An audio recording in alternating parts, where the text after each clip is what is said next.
Senior Conservative Party members are today in disarray. I'm sorry, we don't go straight to Westminster. Are they allowed to blast the sound like that? Apparently, yeah, they're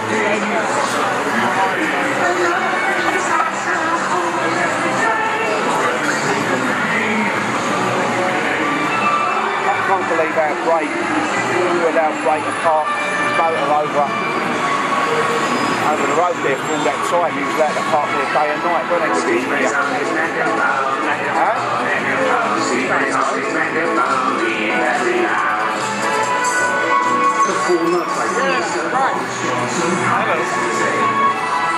You were still No, sir. No, sir.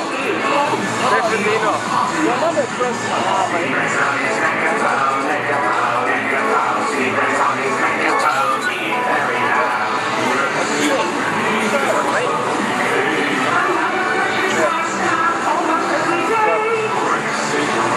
Jesus, oh, I thought you guys are good. Huh? Are you with the church here? No. So you're different there. So, what more, yeah?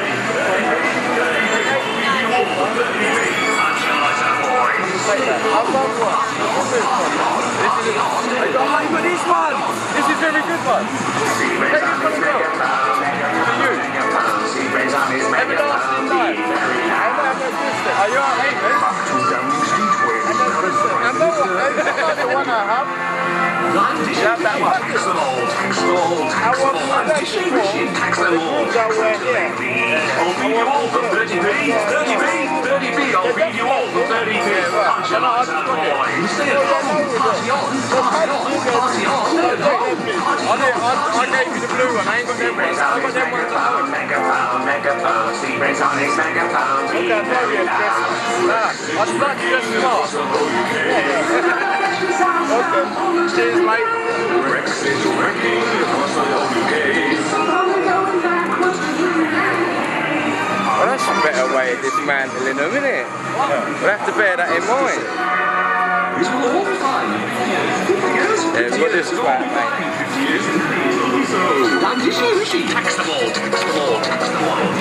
Look, he's actually being mental. I'll read you all for 30p. 30p. I'll read you all for 30p. Punch your lights out, boy.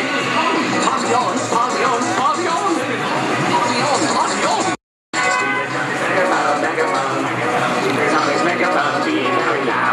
Wait a minute.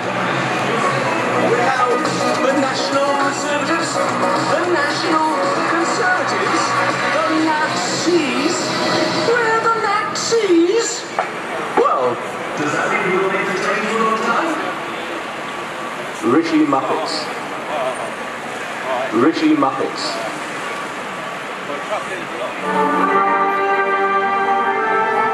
Oh, he's doing it.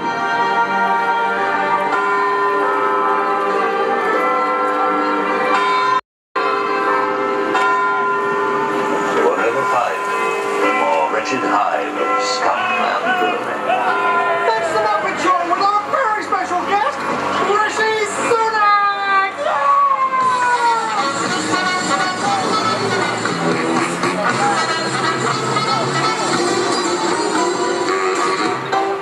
Short, stupid, huh?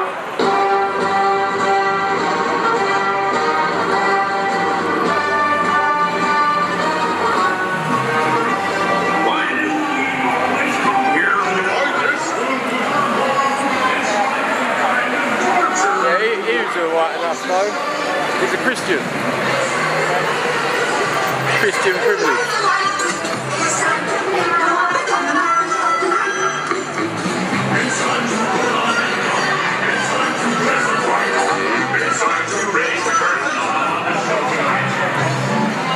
I felt a great disturbance in the force, as if millions of voices suddenly cried out in terror and were suddenly silenced.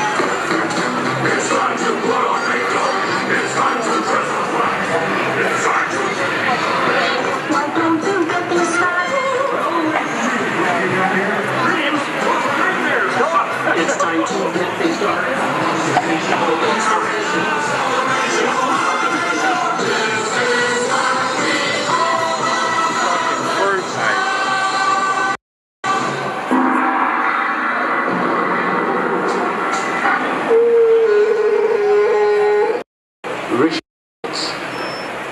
Right,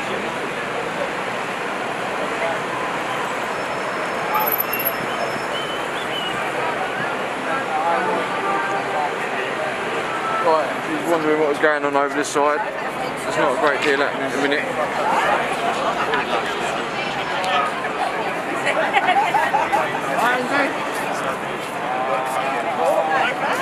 Mr. Bridgen's turn up. Get a microphone up, please.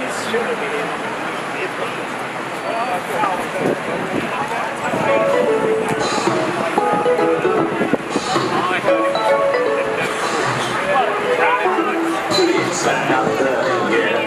Right, how are you, right?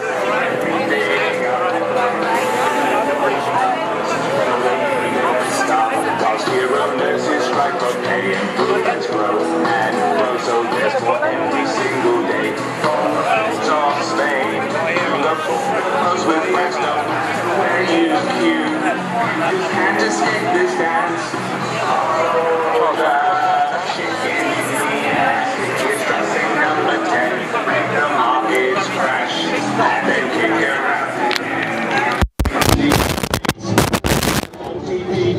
So they can buy a yacht and hide away across the sea. We go see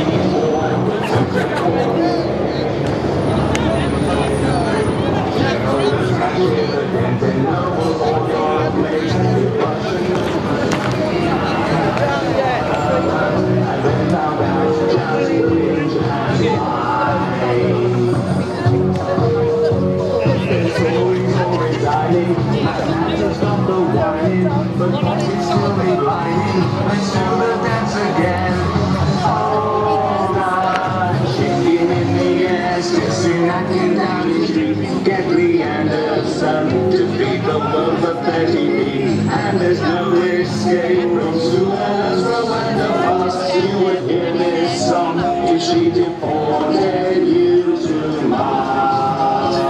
Skin yourself alive, well your heart is mighty well, the whole country's and we're all going to now let's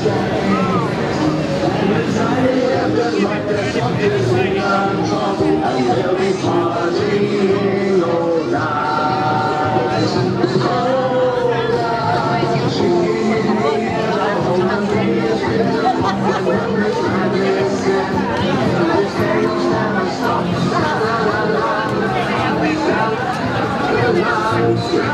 What's the picture like, boys?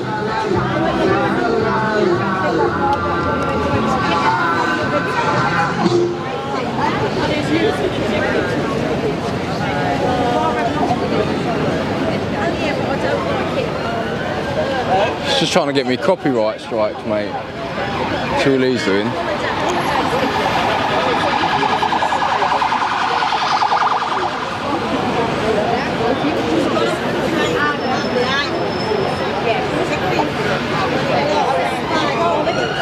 Right, that's gone down to 900 now. That makes more sense than the 2000. Right.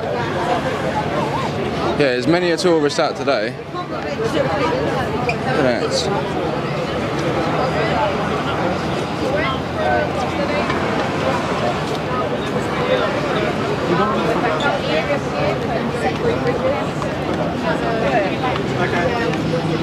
Plenty of tourists out today.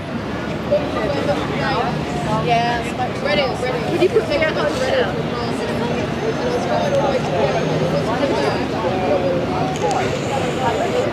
What, look into that?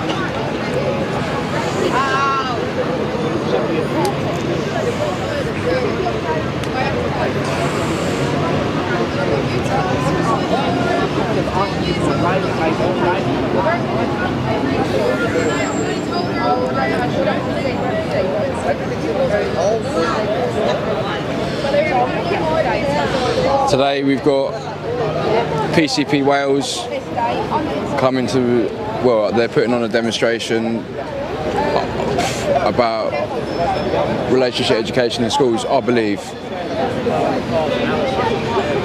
We've got Mr. Bridgen behind us having a conversation. We're going to try and get on a conversation with him in a minute.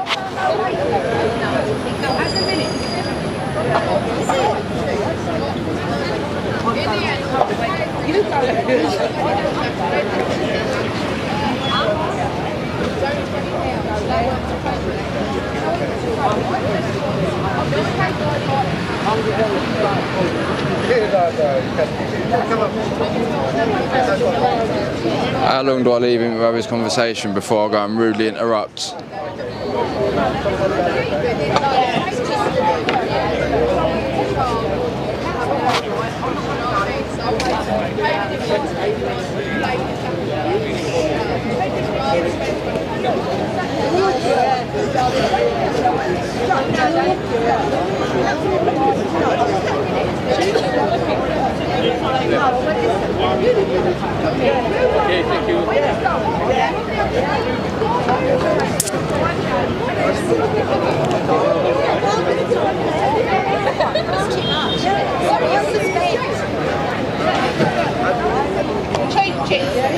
Could do with shortening the fucking stand. He's only little, isn't he?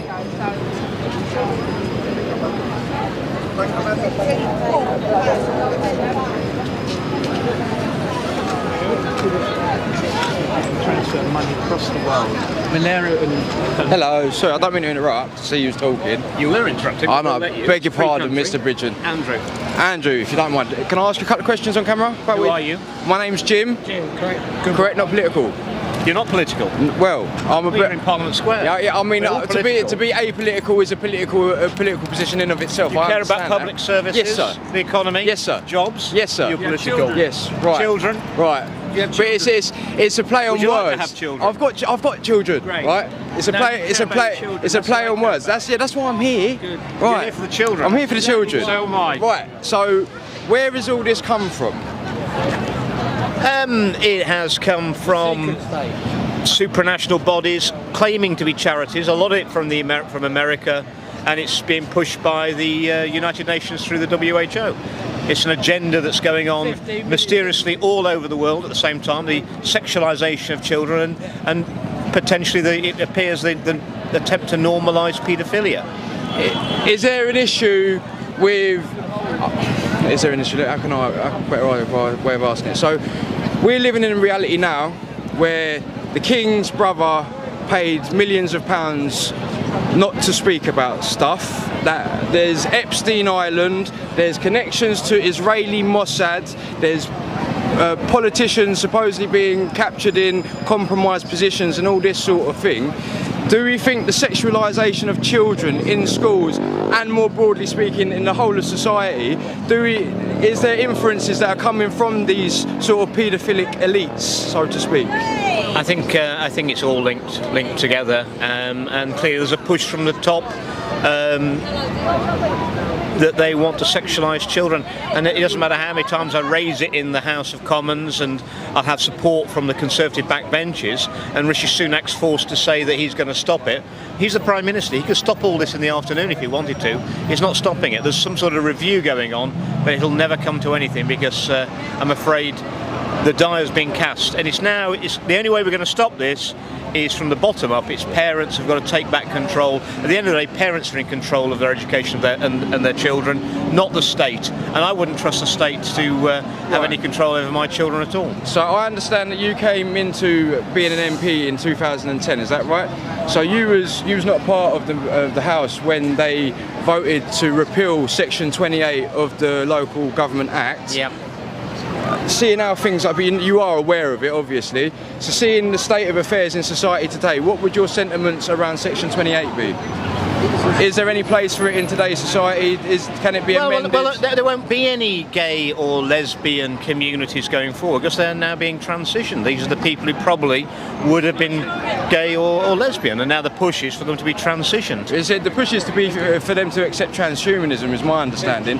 But the question is there a place in today's society for the politicians to amend and reenact Section 28? What we've got to get back to is a place in society where people can actually say what they think without being shouted down and denounced. Well, there is no freedom. There's no freedom without freedom of thought and freedom of expression. Right. People should be allowed to have views, and they need to be able to espouse them. And if we can't do that in the chamber of the House of Commons, there's no chance for anybody. See, the way in which you're swerving the Section 28 bit, that's the same thing that I'm getting from the politicians when I'm attempting to petition them and say that this was enacted before. We need to unrepeal it and have it enacted once again. And they're saying it contravenes Equality Acts and the fact that we're excluding. Well, we have to accept. I mean, some people.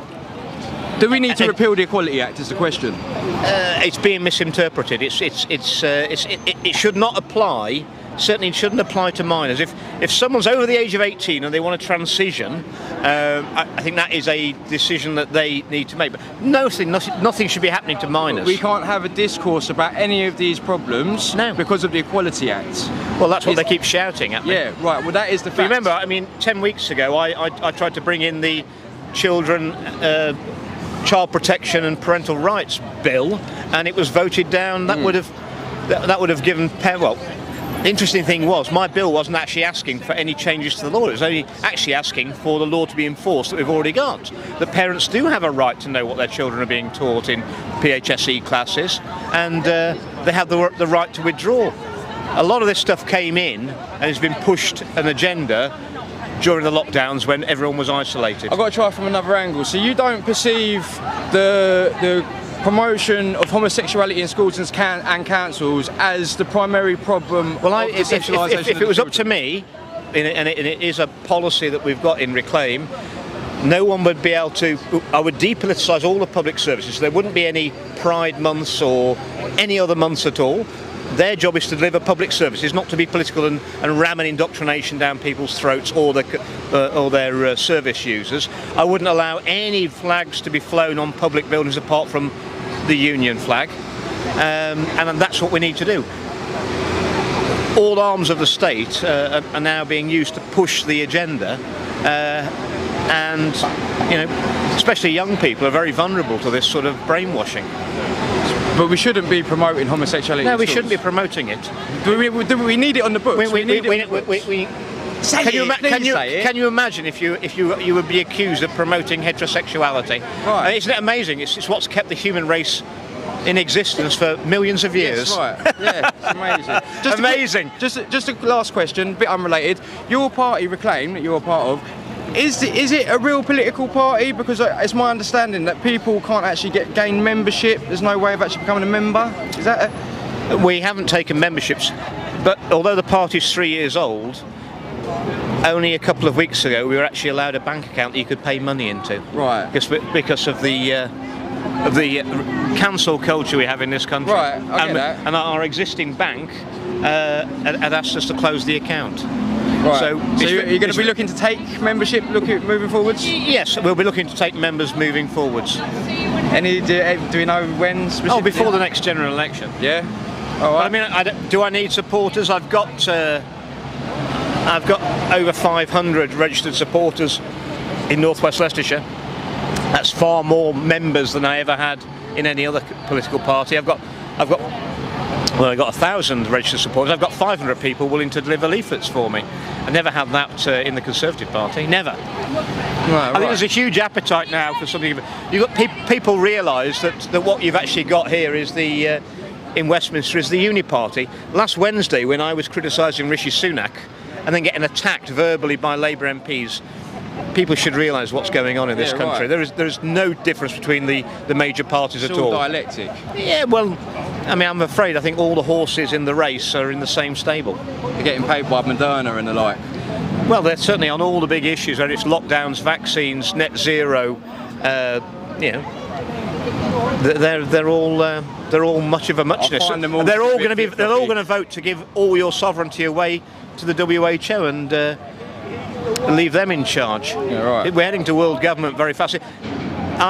In the next 12 months, I think that place will vote to make themselves redundant. Speaking about that, just quickly, see any correlation into like biblical context of what's going on and the downfall of? I think we are in biblical times, and it's I think democracy and our way of life is under threat as it's never been before, and it's not because we're going to get invaded by a foreign army. It is the decay and corruption of our own institutions that's going to bring this country down, and it can be stopped. It's all self-inflicted. We can stop it tomorrow. Right, so thank you very much, Andrew. Cheers. What are you doing here? Go away.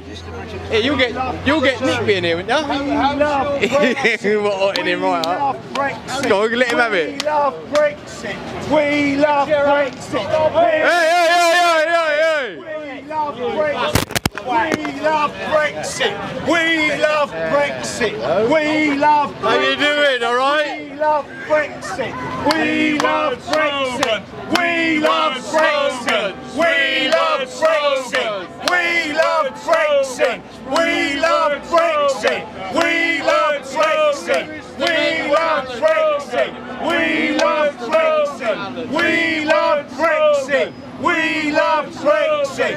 We love Brexit. We love Brexit. We love Brexit. We love Brexit. We love Brexit. We love Brexit. We love Brexit. We love Brexit. We love About as much as you can manage. Yeah. Political exegesis. Cry baby losery moaners. Cry baby losery moaners. That's what you like. I mean, the people who are now with it. Cry baby losery moaners. Yeah. Never trust a lefty with your kids. You're winning absolutely nothing. Stars on up your arse. You can you'll be dead and gone with us. You'll still be Stick your flag with stars on. Stick your flag with stars on up your arse. And it ain't coming back. Democracy. It's not coming back. Wanted. It ain't coming back. That would be a super majority. It's not coming back. Listen, go and sing your Muppet songs. Oh, I'll do that. Yeah, I know you will. We're listening to you all And people morning. will come over and Going spoiling people's. and then people. Last night at the prom, spoiling the last night. That's the one thing I didn't touch on him with. Bit of a bummer. There is no political solution in the current framework. Oh, sorry, I'm cutting. Everybody's enjoying it. Get a bit of public order. Bit of public order.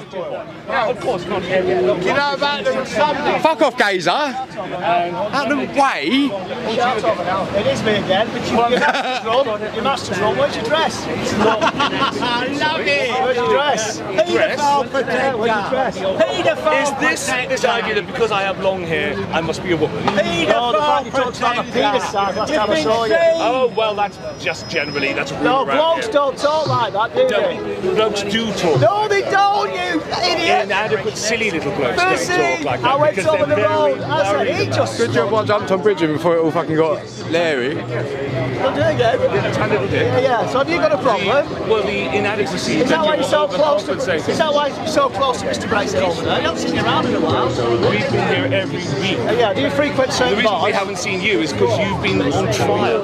Yes, taking on the government. What have you been You're taking on the doing? government. You're following a moron home. 150,000 pounds you got You from followed a That's moron what he home. did. Oh, who?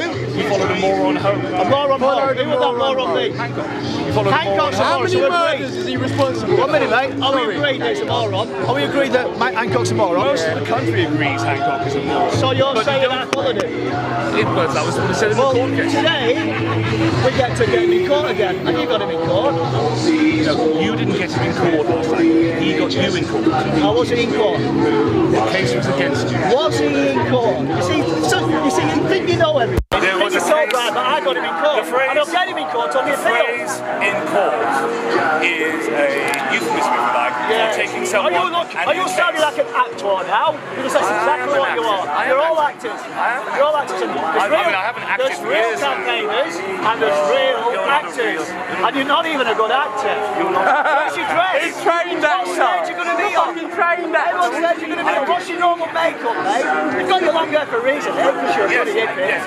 Listen, it's like, you know, it's like, is it 1972? To be or not to be, that is the question. You are so limited and so strict. Yes, my lady. If a man has longer Yes. your Can you keep obsession- me down in the tube seat? Your obsession with the length of my hair, is that about It's not an anything? obsession.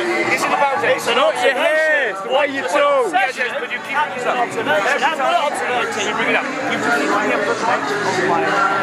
Hair. Anybody think Over my there might be a reason why you are obsessed with the length of my hair? Because I'm trying to find your hair. Come on, Trying to find Dustin. it. That's not right. That's not right.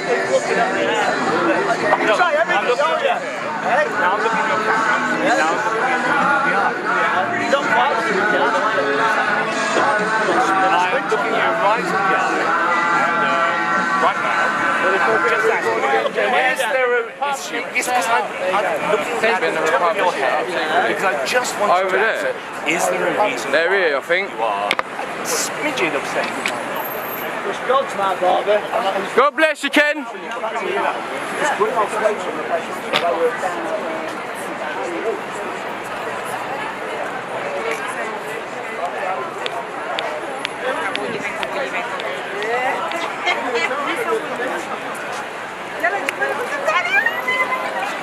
Spreading awareness about the solutions. That's what we're doing, yeah. Maybe from these streets. Is the church allowed on, sir? For filming? Go round? Card and Bennett. Sorry. You're alright, got. La, la, la.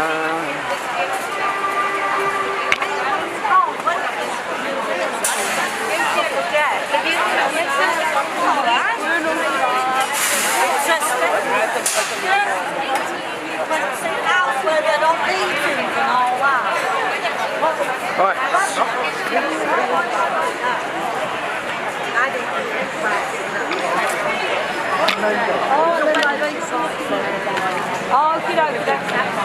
Oh, see you soon. Oh, bye-bye.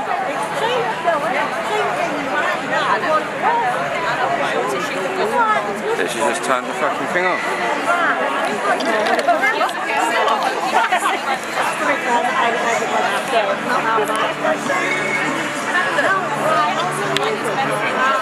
What do you feel about section 28? Oh.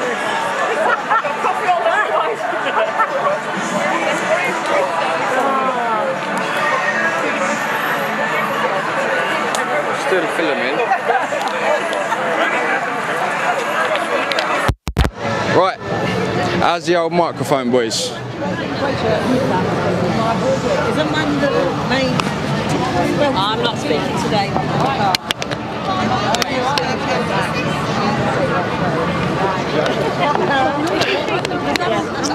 Right. No. Love.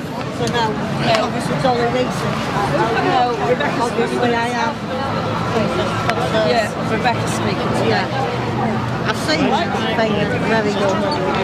Are you for the PCP Wales thing, ladies? We're too young, but You're for them? Would you mind doing a... I'm not. You're not? I'm not swearing.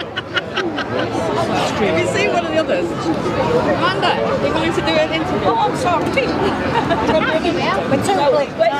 No, sorry. With bleeps in it. Nobody's here yet. Do you want to give us a few minutes to speak? Yeah, right. When she comes back. No, Rebecca's better speaking. She can put it. I'm sure, by the looks of it, you all know how to speak. We don't speak, but not. I'm not. Push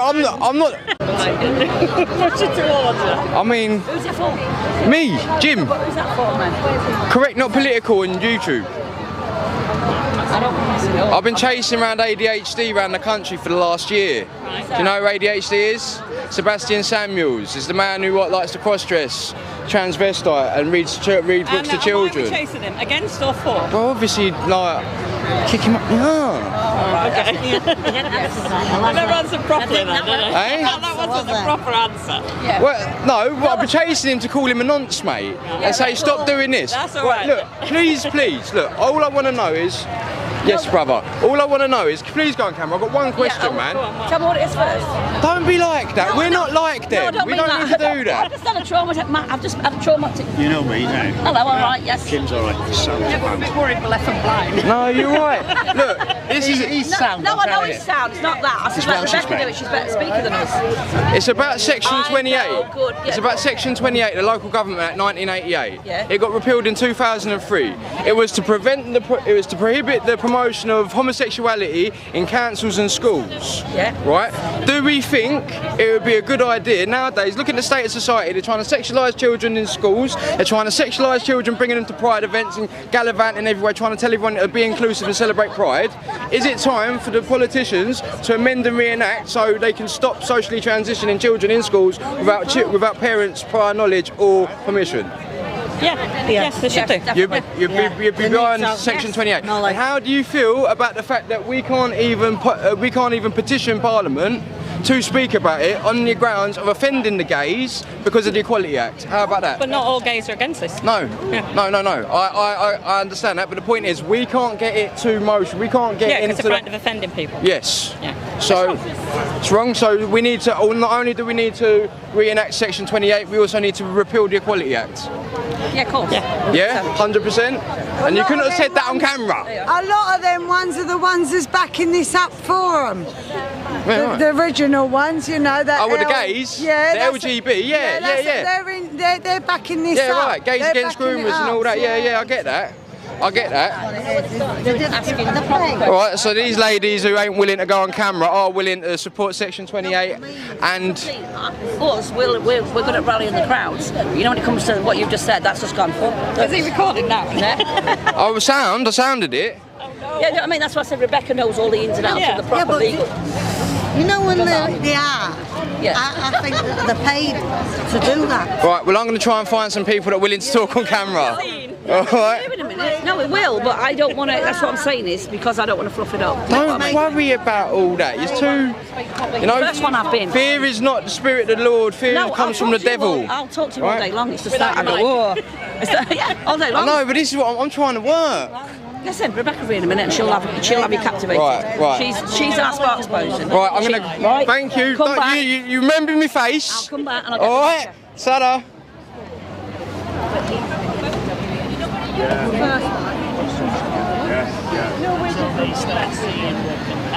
Oh, sorry, mate. No, you're right. How you doing? I'm all right. Hello, Fancy bumping into you here. What are you doing here today, Mick? You know what I'm doing here? I'm fighting for the children. It's what I've always been doing. What about Section 28, Mick? Oh, sorry. Yeah, I'll just let him say hello to the wise face. The wise face. Right. Sorry. Right, Mick. Mad Mick's Conspiracies. Yes. Michael Manuel Chaves. We meet again. How you doing? We're doing this all the time, aren't we? Brilliant. We can't go anywhere without bumping into each other. I know, it's amazing.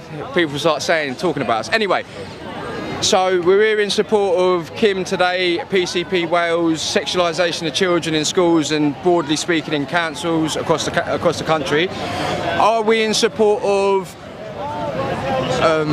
reenacting Section 28, amending and reenacting Section 28 of the Local Government Act 1988, which actually said it was a prohibition of promotion of homosexuality in schools and in councils? Well, what year was that? I mean, that's got to be an old act. 1988. 1988. Yeah, definitely. You're on that? I'm on that. Right, so... I'm on that. I've got nothing against homosexuality. No, but it's in Any schools. sexuality in schools should be banned. Amen, well said. Right, so with that in mind, how do we feel, I know you already know this, but how do you feel that, because I've attempted to petition them for that, and then I've looked at the rules and it says you can't actually petition for anything that's going to go against the Equality Act. Right? So the fact that we're talking about prohibition of homosexuality, with the glorification, so to speak, of it, I feel like they haven't responded to me yet, so I am being a bit, what's it called, presumptuous. But it says in the rules that you're not allowed to do that. So what about the Equality Act and repealing that? How do you feel about that? You know what it is, right, Jim? They take things like the Equality Act and the far left, they jump on it and they push it to an extreme. Right. Now I'm all about equality. Let everyone live their best life, right? But here's the thing. Sexualisation of children has nothing to do with equality, right? And the leftists, the far left, they're trying to make it like equal rights in schools, children learning about being transvestites in schools, telling them they can be whatever they want to be, telling them about homosexuality in schools. They don't need to know about that. No kid needs to know about that. They need to know about how to read, how to add up, you know? They don't need to be worrying about what grown adults, people over the age of 18 are doing in their own bedrooms. They're not interested in that. Because I tell you what, right, I'm a parent, I'm a grandparent. You don't fucking introduce your kids to your sex life with their mum. Oh look, this is what me and your mum get up to. You don't do that. So why would you do it about other people's sex lives? Right. You know what I mean? Why do children need to know about anybody's sex life? They need to be children. Yeah, 100%. That's what they need to be. It drives me mad, Jim. It drives me mad. So what about this whole repealing of the Equality Act then? Would you be in favour of repealing it? Certainly revising it. Reviewing it. Yeah, certainly. When it comes to anything to do with the school, certainly revising it. Like I said, I'm all about equality. You know what I mean? I'm an immigrant myself, or the son of. You know, so I'm all about equal rights, etc.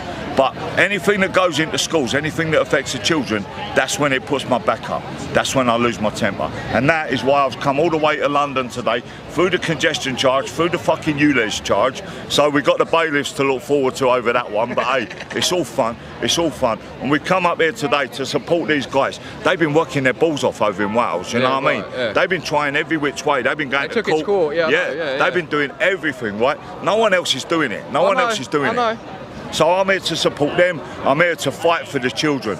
You know what I mean? I don't care about celebrity speakers. You know what I'm like, Jim. I don't give a crap about celebrity speakers. I'm here for the kids, and that's all I'm here for. Thank you very much, Mick. Always a pleasure. Always a pleasure. I'll speak to you in a bit. I'll see you in a bit.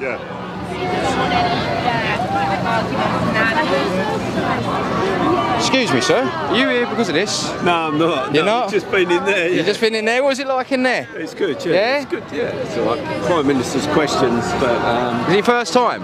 Yeah, well, I've been before, but not Prime Minister's questions, but it would have been better if Boris was there. It would be more feisty. Yeah, right. It's a bit...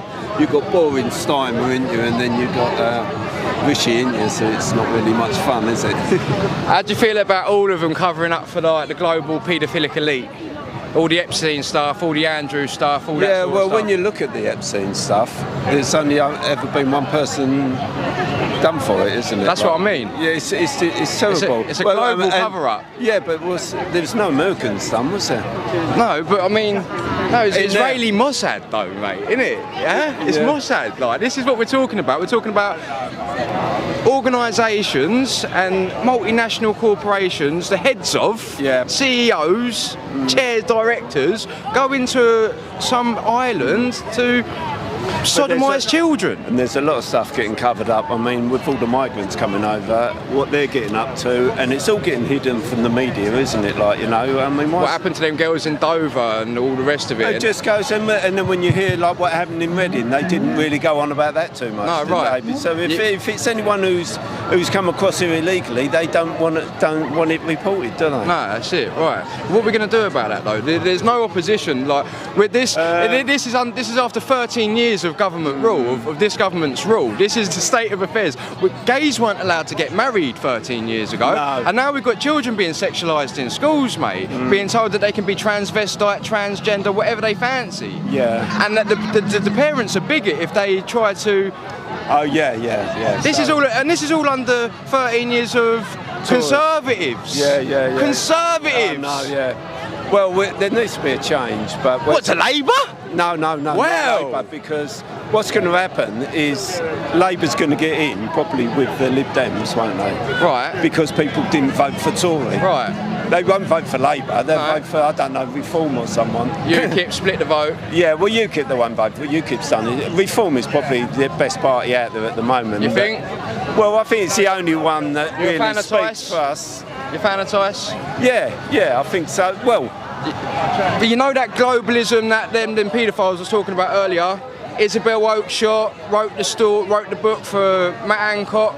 Right. And I feel like when you're at this sort of strata in society and you go to these certain social functions, you rub shoulders with certain types of people. Do you know what I mean? Yeah. I feel like there may have to be influences drawn into particular people, especially when they're so flip-floppy on policy. For instance, jabs. Tice was massively pro-jab at the start. Yeah, I was surprised. Right. I was really so surprised.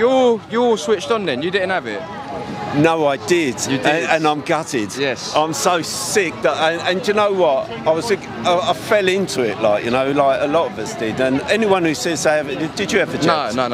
Well, me and my wife are like, do you know what? We take our hats off to you because you didn't fall into that. You won't be able to go abroad. I haven't been abroad anyway since 15 years I haven't been on holiday. And again, you won't go in the pub. You won't be able to go in the pub and you're thinking, oh, it's going to restrict my... Do you know what stopped me from getting it? Go on. The fact that it took 8 months to produce, all the R&D, the rest of it, and the fact that there's no long-term health safety data.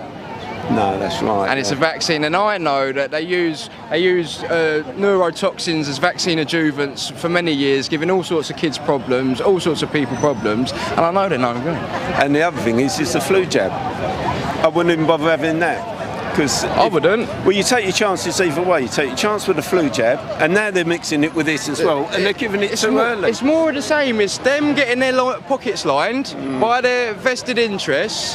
So who's going to do it for us politically? Well, this is the thing. There is no political solution as it stands. With the framework we have set out, but i.e. all this cronyism, people, the landed gentry and all these people with all the money, yeah, being involved in everything. We live in a global sort of thing, and it can't be like that. If you want your nation to strive and be prosperous. So what do you think if Labour gets in with the Lib Dems, and then the Lib Dems have said we want proportional representation, right? And if we get that, then you'll get results like the Brexit, because people's votes will actually count for something, so we may get a party that but way. Brexit, what Brexit? What Brexit? Yeah, Brexit but we in name only. Yeah, I know, but we got the vote, so Yeah, we got we can- the. So we got the vote. It should go But some you've way got to to show have- ya. You've got to have a government that's got to have the will, and this government's got no will. Yeah, right. So you can only vote for something, can't you? So that really resonated because we do have the vote. We could do it. So that's if your the thing. vote counts for something, so Yeah. if you lived in well, Boris done it all, didn't he? He had it in the palm of his hand. And he was starting to get things done. I know a lot of you probably against him, and he was massive for probably the worst thing that happened to Boris. He got the virus, didn't he? If he didn't get the virus, I think he wouldn't have locked us down. He was massive on pushing. Because he's a big liberal, wasn't he? He wouldn't have locked us down. What I was saying, he was massive on pushing pride for the last 15 years, mate. Yeah. He's there with his gay cowboy hat on and the rest of it. You remember, didn't you? Oh, young Boris. Yeah, but it's nice. He was a nice bloke, wasn't he? He was like good fun. And they're all lying in their pockets, mate. They're all lying in their pockets, and that's the issue. There is no integrity. They think they're better than the rest of us. That's an issue. Yeah. Well, we've been in there. You can see the club. You think it's a very nice club. Oh, it's lovely. Yeah.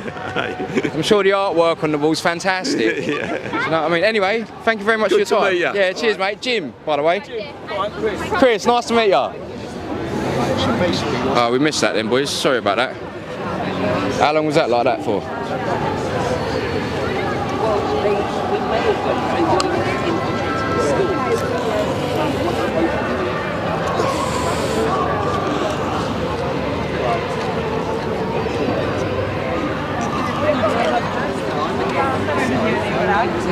Fancy a chat?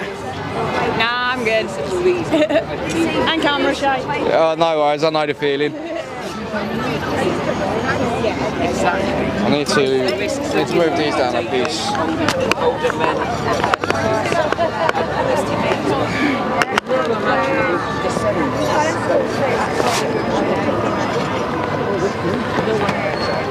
Right, she's on the piss now. The last time I seen her, was it on the road? Probably. Was you around there? Nah, I ain't been down there for ages though. But Brexit Brian, is that the time Brexit Brian got nicked? Yeah. That was the last time. Yeah.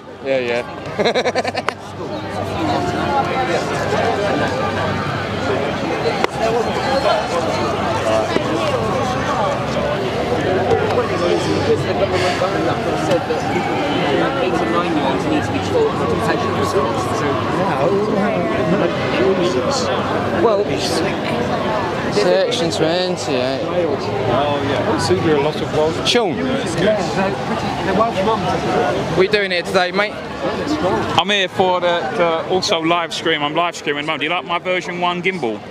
Yeah, it's better than the other one you had, though, isn't it? Version 1 gimbal. I call it the claw, right? But yeah, I've actually forgotten it, so I've just got to do this. So basically, I'll be paralysed forever. I'll be like this with a claw. Repetitive strain injury, they call that. Yeah, that's what happened. But I'm here for obviously to live stream this, and obviously because it is an important thing because of the religious sexual education. How do you feel about Bridgen being here, being spokesman? I didn't know he was speaking. I didn't know he would even be here. Did you not notice me whispering? Yeah. Fucking mouth almighty. Yeah, I know. Do some work anyway. Yeah. Hello. Do you want to do it there? I don't know. I feel like if that comes on, if that speaker comes on, we're not going to be able to hear nothing. Where do you want to go? Over here, if you don't mind. Thank you.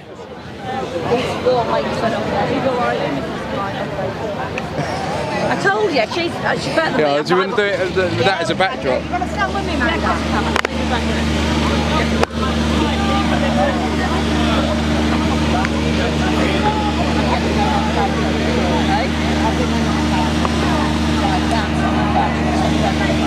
Right, how's the light? A bit dark.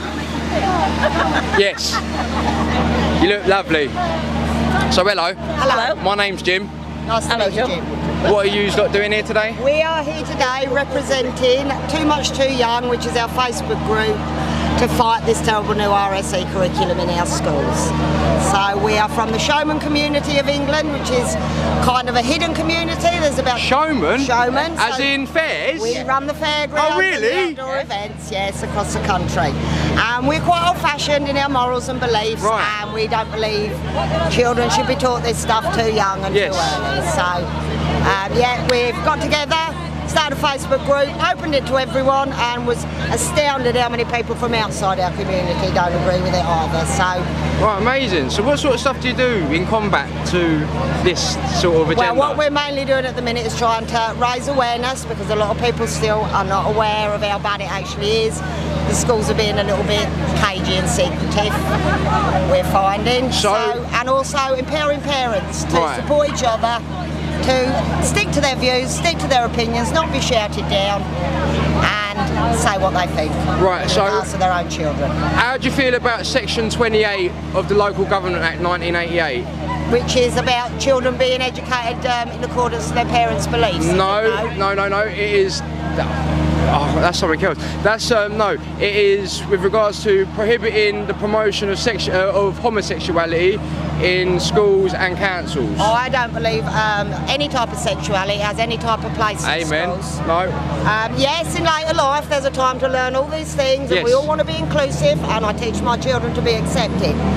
They don't know at 5 they've got to be accepting of gay people, because they don't know what gay people are at 5. When they're older, there's a time to learn all this, but no, I personally think gay sex, straight sex, any sex hasn't got any place with small children. It doesn't come into their minds until it's being put into their minds. That's what I truly believe. Entirely. So I'm trying to petition the government now for them to look at that, the Section 28 business, and I've got a sneaky suspicion that they're going to email me back and say you can't do it because it breaches the Equality Act. Right. So with that in mind, the fact that we can't even petition government to have a talk about this stuff, that's not on. Would you be in support of repealing the Equality Act? So we can just, because this whole thing. As far as I understand it, the Equality Act protects gender changes are protected characteristic, but only in adults. That applies to 18 years and over. I don't know. I don't think a child saying I'm identifying as the opposite sex, I don't think that's what the Act was written for. I understand that. So I believe in equality, but there's a clear line between adults and children. And that's what's being crossed, the line between adults and children. So would we be in support of that? Because the whole reason no one can have any discourse, whether it be in the public setting, well, probably somewhere like this you could, but what I mean is like on social media, or Twitter, Instagram, whatever, you can't talk about all these different things because it contravenes the Equality Act. Yeah, it doesn't though, I don't think. Right, but this is what they argue. I know it is. Right, so this is the point, right? So with that in mind, do we need the Equality Act? Not really, no. We don't need a lot of this newfangled ideas and acts that has been foisted on us, so I don't think any of the people of the country really want. Right. I think we already know how to be fair and nice people.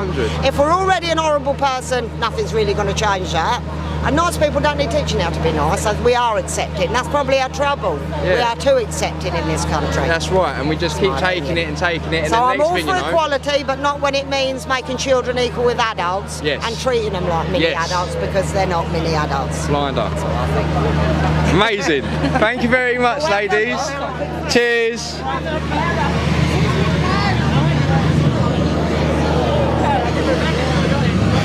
We've got a 0% drop. We've got 306 drops.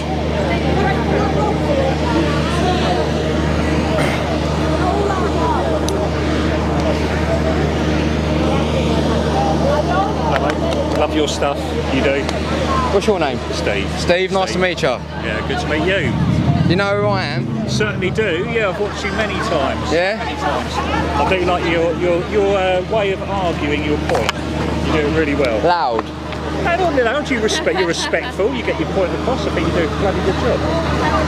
Thank you very much, Steve. Very kind of you to stop and say. No problem at all. Blinder. How do you feel about Section 28 whilst I got you here? Do you want to go on camera, Steve? No, probably not. No. What about Section 28 though? Section 28 prohibits the promotion of homosexuality in councils and schools. Think it's a good idea to have Section 28? Don't get him on tape, no. He's going to lose his job, don't worry about it, Steve. I know, but that's how mental, that's the world we live in though, but for whatever reason, whether it be your job or whether it be social ostracisation, you can't. No. Like, and that's mental. You see, everything's gone insane, everything. Proper doolally, man. Proper doolally. Is that your missus then? It is indeed. She wears the trousers, doesn't she? Oh, she's certainly down. I'm joking, I'm sorry. I shouldn't say, because mine's just as good at that sort of thing anyway. Love you, dear.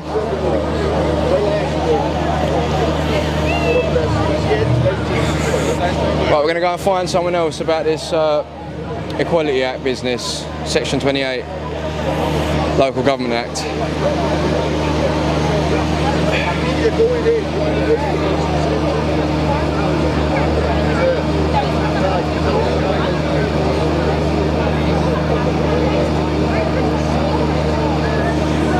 Alright, let's go and have a...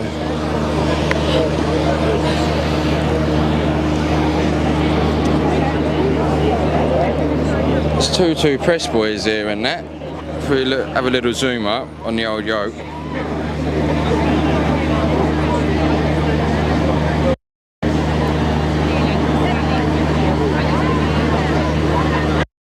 Epoch Times, boys.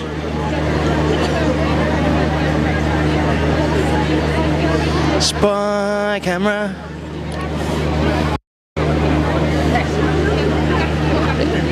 You don't want to be on camera. We already got your face, boy.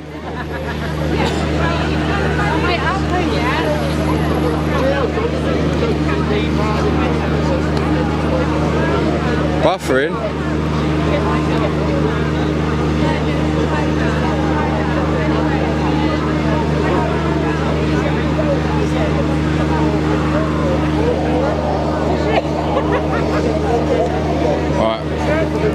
Hopefully it'll get started then. Good shout, nice one. I think they're starting, boys, we've just been told.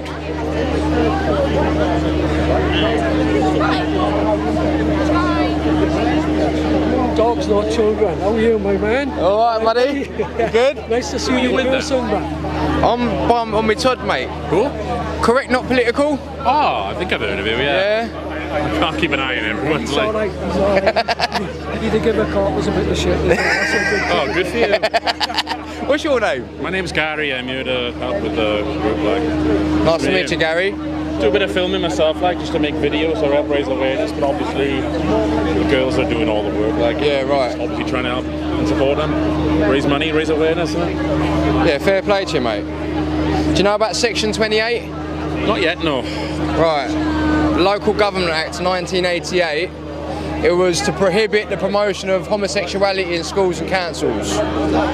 Trying to get them to sort it out. Oh, they don't care for the law. Yeah, I know. That's they make laws, but they don't care. Yeah, right. That's it. Unless it supports their agenda. So you're live, eh? Or? Yeah. That looks like they're going. As soon as I get going, I'm going to press record and running for a pee.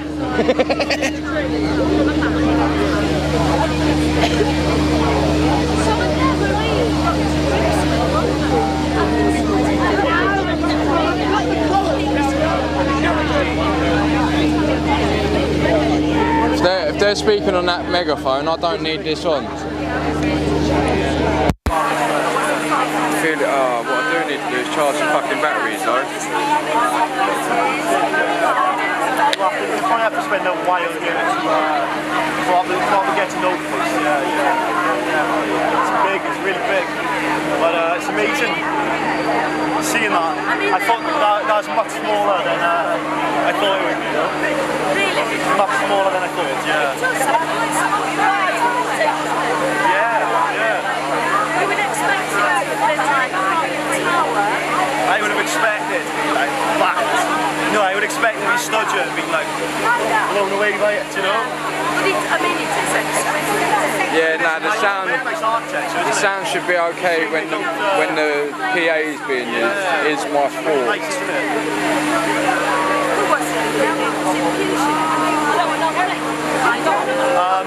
I think it's, he's done that, yeah. I think so, and he done also bits in there as well. That's been loads.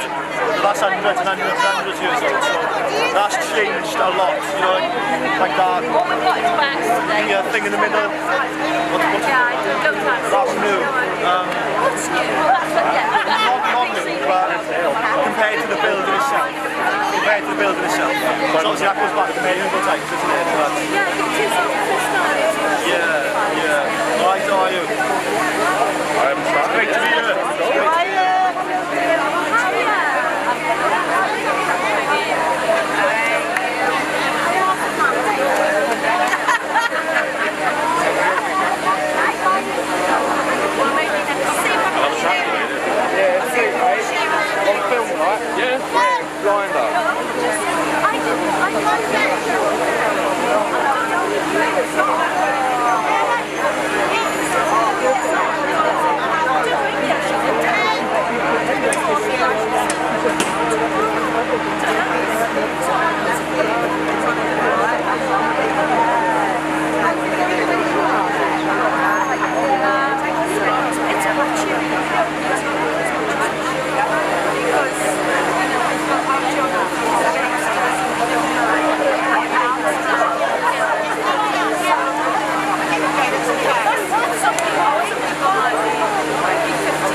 Yeah, good. Filming here. Yeah, good. How's your brother? Is your brother growing? Right, everybody, we're going to start the speeches in about 10 minutes, okay? The workmen are going to knock that off for us. So in about 10 minutes we'll kick off and we'll get it flowing good then while the sound is down. There you go, boys. It starts in 10 minutes. Amazing video though, isn't it? I think you sell yourself short, mate. Yeah, but it's alright when you're not. Well, she spoke to him this morning. Yeah, no, he's alright as far as I know. The old boy is keeping still about.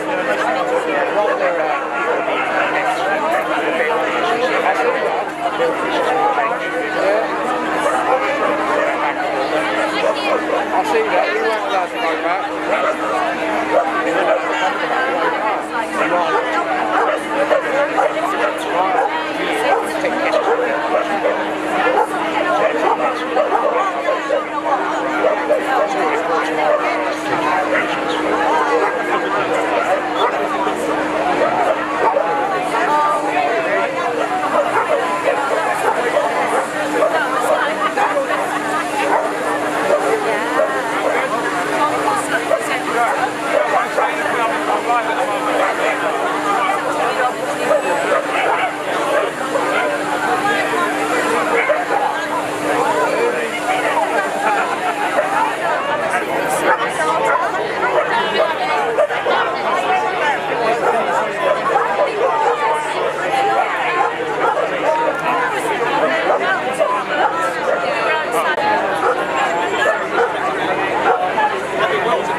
Good eyes. Good eyes. He's a wanker, that's what he is. Well done. Don't recognise him about his silly hat. Thumbs down, thumbs down. I couldn't place it. I know him.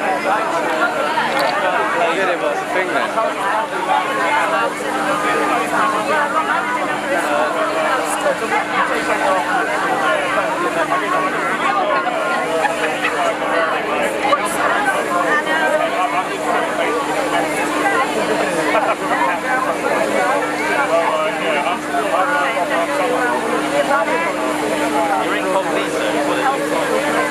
He glows like fuck.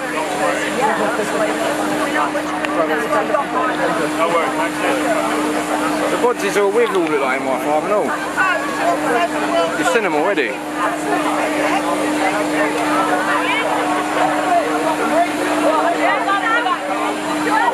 The photo.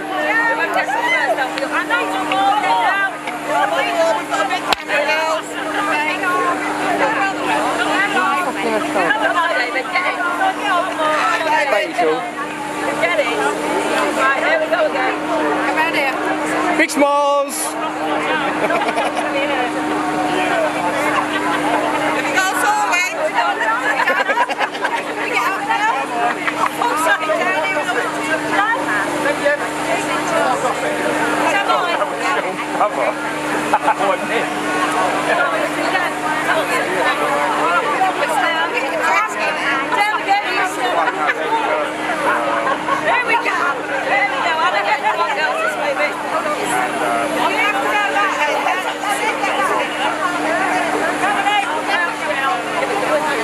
K-pop Times, I don't know. Is that mainstream? All for the kids! See what it says. Oh yeah, it's quite good actually. I'll get the microphone out.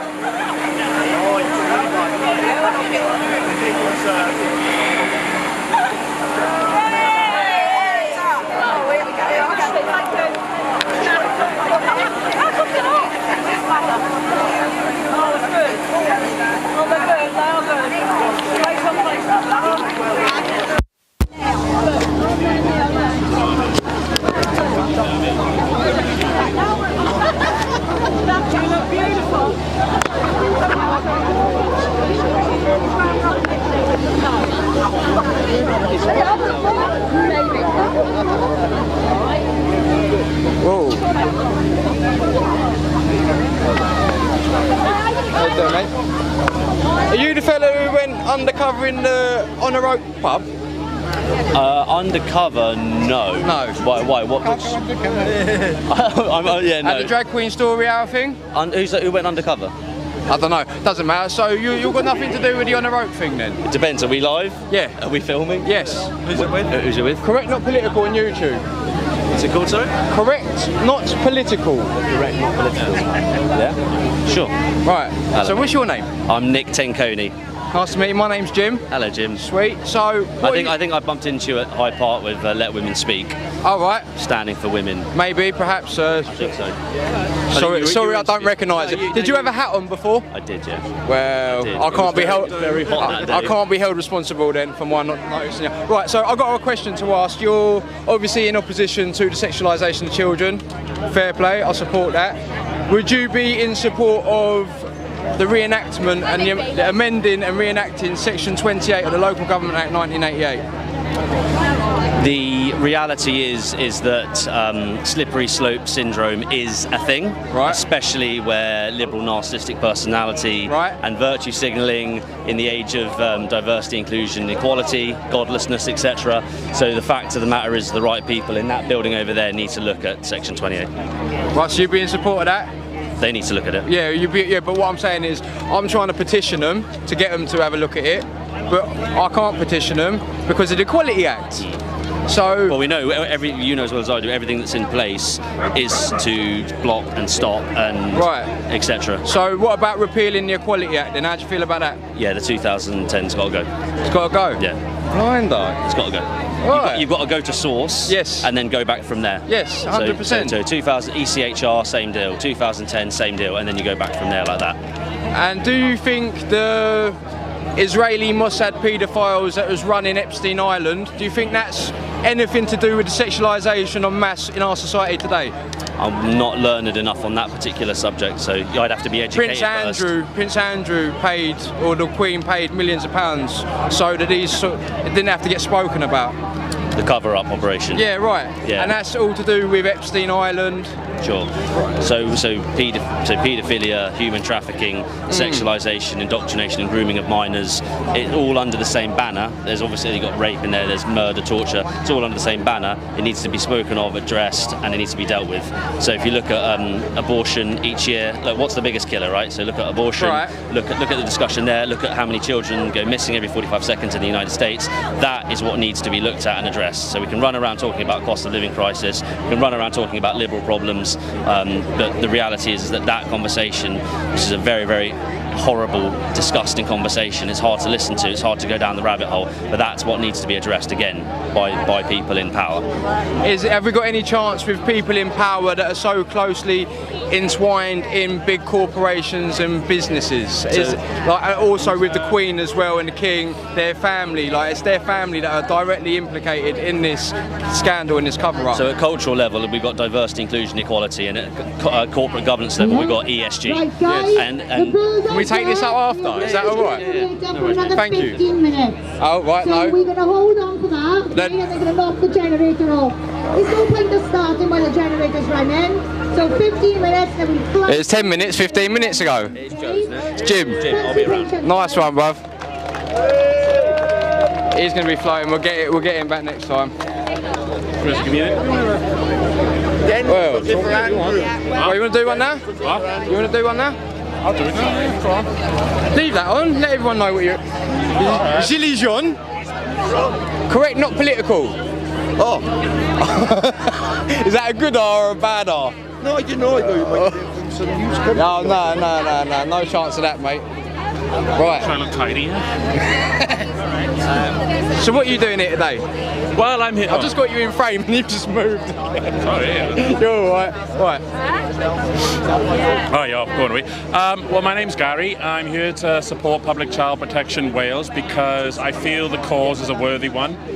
What's happening in the schools with the new RSE sex education is not what parents are being told. It is quite a high sexualized, and I would even say pedophile policy type of education where children from the age of 3 upwards are being taught all kinds of things which are pornographic, highly sexualized, learning how to use dildos and how to masturbate from the age of 3 upwards. It's also learning about anal sex, and it's even teaching children under the age of 16, probably starting from the age of 9 or 10, that they can consent. They have the power to consent over the parents to actually allow themselves to, well, you know, to allow someone to do whatever sexual thing they feel is now in this curriculum. And to be honest with you, I've been learning about this since about September of 2020 when I first became aware of this group. And since then I made it my promise that I was going to help them as any way I can. And I've learned about Alfred Kingsley, I think that's his name, and he wrote the book called The Sexual Behaviour of the Human Male, and I had a little look through it, and I was disgusted. We use convicted criminals to talk about how they used to nonce children. Yes, and there's a table in the book that I was really disgusted by, where he paid people in India to molest children from the age of 2 months upwards, like 10 or 11, or even up to the age of 15. And these children, just gauging by the fact that they gave a response, not a sexual response, but just a response, he said that that's a child that can learn, a child is sexual from birth. And that to me is just sick, disgusting, and it's what that entire education system is coming from. And it's not on, you shouldn't be doing it, it's absolutely disgusting. Fundamentally, it all comes from mental leftists, though. Do you know where all that weird gender bending stuff comes from? The Frankfurt School. You heard of it? I've heard of the Frankfurt School of Thought, yeah, and It's always about trying to redesign our way of thinking and change our societal norms, you know, so that things like postmodernism. And now they're trying to normalise paedophilia and sex with children, because obviously the nonsense in that building over there, which is a massive part of the problem, I'd suggest. Yeah, because I mean, I've seen this go through the courts. They've gone to the politicians in Wales, and I know they've gone to some of the politicians over there. They're not listening. No. I think your camera's turned now. No, you're still there, just not in focus because you moved a little bit. Right, so it is going to though. It's like you're clairvoyant or something.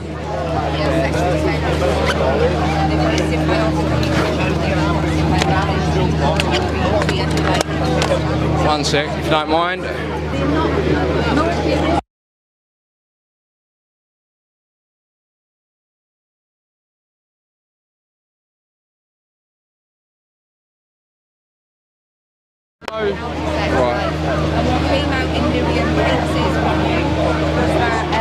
So, paedophiles in there, they're the ones that make all the decisions. Yeah, I know, and they're the ones who want this to happen. We don't want it. Right, so do you see any sort of political solution in the framework currently as it stands? The political... I would have to say, in terms of the political offices over there, no. No. Because we've tried, or, you know, I think a lot of people have tried it individually. This group have tried as a collective, and all they do is ignore us, or they change the rules, or they just keep redefining what they define as, you know, normal child sex education policies. It's paedophilia made normal, and it's disgusting. There is no real solution in there. I mean, we've got Andrew Bridge in here today, and we've got Miriam Cates, who I know has raised the issue not in the house, but where they do the housing discussion. What's that? Right. There's an office there they have, and I saw that where they were part of the select committee, Miss Coates. Yeah, I think I can't remember the name of the building, but Miriam Cates, and it was like a round table, the commission or whatever it was, and she was telling them what it was, what it's about, and how dangerous it is, and they were all shaking their heads in disgust, and they were really. But I'm like, why aren't you then raising this question on the Houses of Parliament floor? What's a pragmatic solution, considering that we've got no sort of avenue, political or otherwise? I can only suggest people are going to have to take their children out of school. And I know that's not the most practical solution, given you work and you can't maybe what's the word, afford to educate your children at the same time, but. I mean, they're pushing it out now in Wales, and some children are coming home and they're confused. They don't understand what's going on. Some of the children are even sexually assaulting each other, but they don't understand what's going wrong. Yeah, right. And it's also encouraging people who may have, what's the word I'm looking for, tendencies towards children. Right. They're attacking them in the locker rooms and in the changing rooms, and even this stupid, I'm sorry, but drag queens reading highly sexualized books that have been approved by these people. I've seen some of the pictures inside of them. There's nothing nice about it. It's all about touching and feeling and, you know, consenting and the sick things that Alfred Kingsley would like to see. I heard a drag queen was reading a book to a child in a pub, and it was the moral of the story was trying to infuse some sort of idea in the children about it's okay to keep secrets from their parents. Exactly, and why do you think that is, isn't it? It's all deviancy. Yeah, it's all geared towards, oh, it's okay, but it's not okay, but we'll do it, but don't tell your parents, like, and that is just the disgusting thing about it. And I mean, if it's not stopped now, you watch down about 10, 20 years when those children grow up to be adults themselves, they're going to think this is normal. Yeah, right. And then, you know, those people over there will probably have a field day. I mean, we've already had the Jimmy Savile thing. Yeah. We already had the Epstein, Ghislaine Maxwell thing, where they were trafficking children, procuring children for rich, powerful businessmen, paedophile agents who traffic children around the friggin' world. You know. And, I mean, even now, I don't know if there's a story going around that Prince Andrew is now alleged, I'll say the word alleged. Ukraine. Yeah, 2 Ukraine children. Yes. And he hasn't come out to defend himself against it, or they're just keeping it quiet. But I can't imagine he's going to defend it, trying to attempt to defend himself after the last time, can you? To be right. I don't think he's got any defence. He's just got the BBC and the Houses of Parliament, who no doubt will protect him, and they'll keep him out of the public eye, and they'll just allow him to carry on. He's not a nice man. He's a very dangerous person to be around with kids. And if the royal family are like that, because they've got how many priests and other people are connected to the royal family, dames and lords, who have all been now. I've seen them being convicted in the courts and all that, but it's all kept on the hush-hush. You never hear about it. Unless you go looking for that information, you never see it. I mean, Public Child Protection Wales, if anything, today, as you know, I've got my Viz jacket on just to act as a steward, because if anyone wants information, they can come talk to me and I'll try and, you know, help them out. But, I mean, what's amazing is that this never gets on TV. This never gets any kind of serious political discussion. And when you actually try and take it to the courts, because I've seen it go through a judicial review, and I understand that those are very rarely granted. I mean, I think out of like, I think the percentage rate of which judicial reviews get granted is something like 0.2%. It may be 1%, but it's very, very minimal. But then it went to one court, then it got into appeal, they kicked it all out. And I think they wouldn't let it go to the higher courts because they said it was a lack of funding, may not be there. So they're not allowing the arguments to be heard because I don't think they've got a defence. They won't, well, that's part of it, but they won't allow the arguments to be heard the same way as they won't allow my petition to go through is because of the Equality Act. It's because you're not allowed to offend minorities or certain groups. And when you're saying that you need to stop teaching children about homosexuality, any sexuality, we should have renamed it so that it said any sexuality. Well, I'll just go along with what you say there. I mean, they deny you at every turn, they block you at every road. And start any minute now. Our host has gone missing, but she'll be back any second. And we will be. Got to turn the camera on. We're trying to. It's going to be Adele. There we go down Transit Bridge and then. Right, so that's recording. Sorry, I just had to.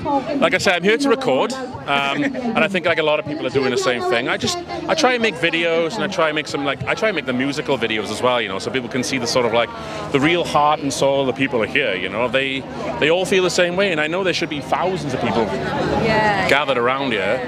And well, all I can say is this message is spreading. I think that's really the most important thing we can do is spread the message. I think if parents, communities, and people as a general, I mean, if you're not going to protect your kids, what are you going to do? You can't. A society that can't protect its children is no society at all. It's not a civilization. It's just a beast. We don't deserve to be able to look after kids if we can't. No, because if you're telling me, right, that what they're proposing, because it's all worded nicely, and I mean, inclusion and all. Inclusion and diversity and togetherness and equality. Yeah, and it's like when you actually when you read between the lines, you know, and pleasure and, you know, liberation and all that. It's like, have you ever actually met a person who's been abused as a child? Yeah, right. I know many of them, and I know some of them are here today. Trust me, right? It affects them greatly. Even a child from that age knows it's wrong, and you can teach them that it's right if you want to, but they'll grow up hating and becoming monster. And some of them might even turn, I'm not saying they will, but when, you know, people who have been abused can end up being abusers themselves. That's the dangerous thing about it. Yeah, exactly. All right, well, Blana. I hope that... Yeah, that's smashing. Thank you very much.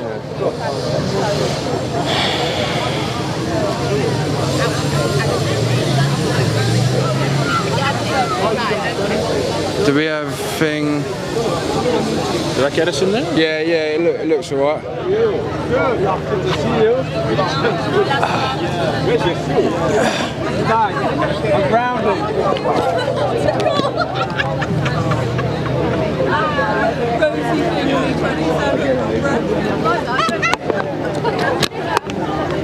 Are you Christian? Would have liked to have done my hair, got all scabs on my face. Cut myself shaving this morning. I was in such a fucking rush. How long did it take you to get down the M4?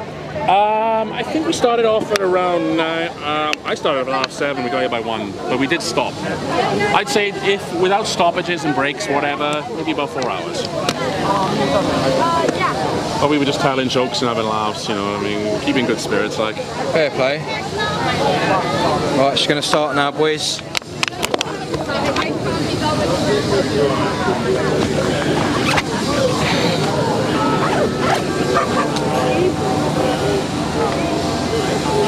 Shut up, you big bonds.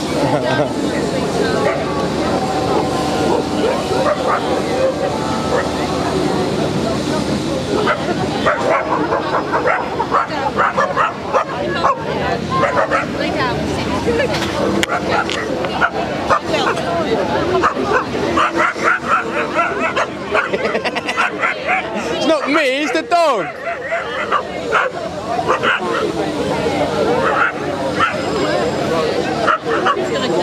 I'm going to take this mic out. Put it back on.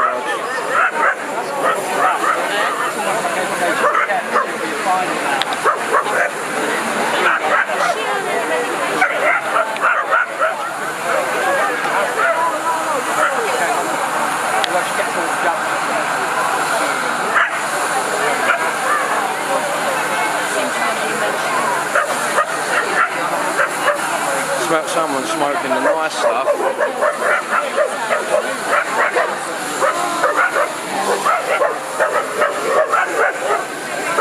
Who's smoking the nice stuff? Jim don't come out from the area no more. Sorry, can I just squidge in?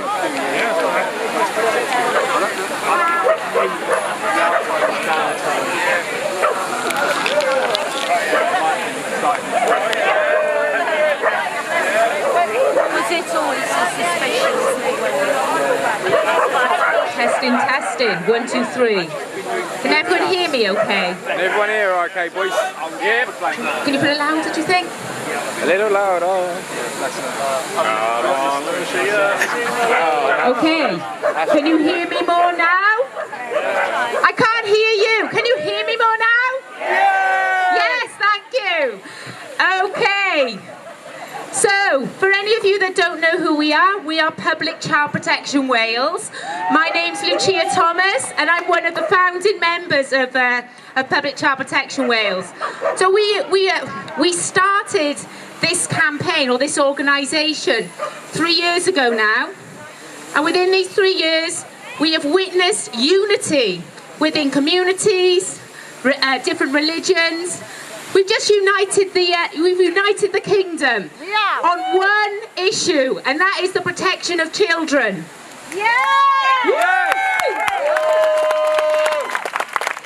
So today we have got numerous speakers.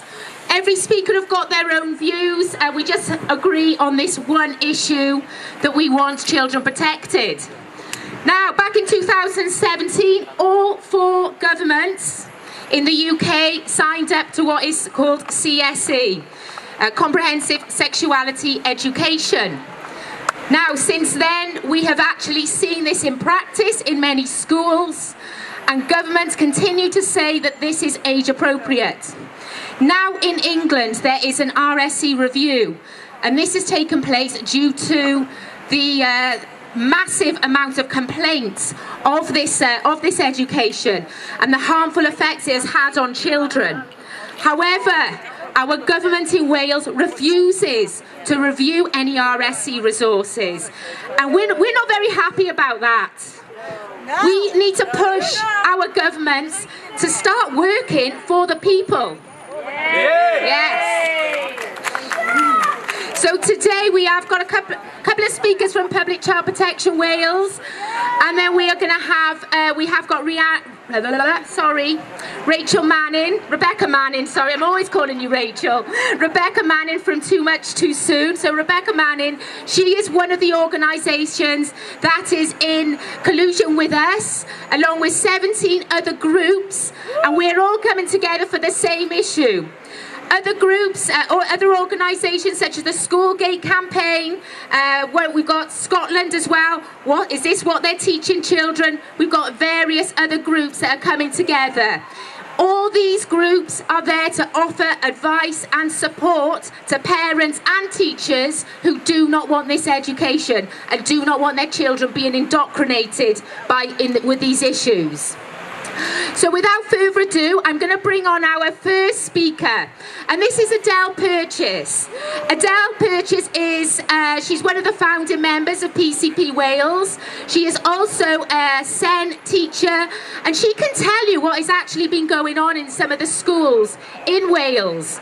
So I would like everyone to give a massive round of applause to Adele. Woo!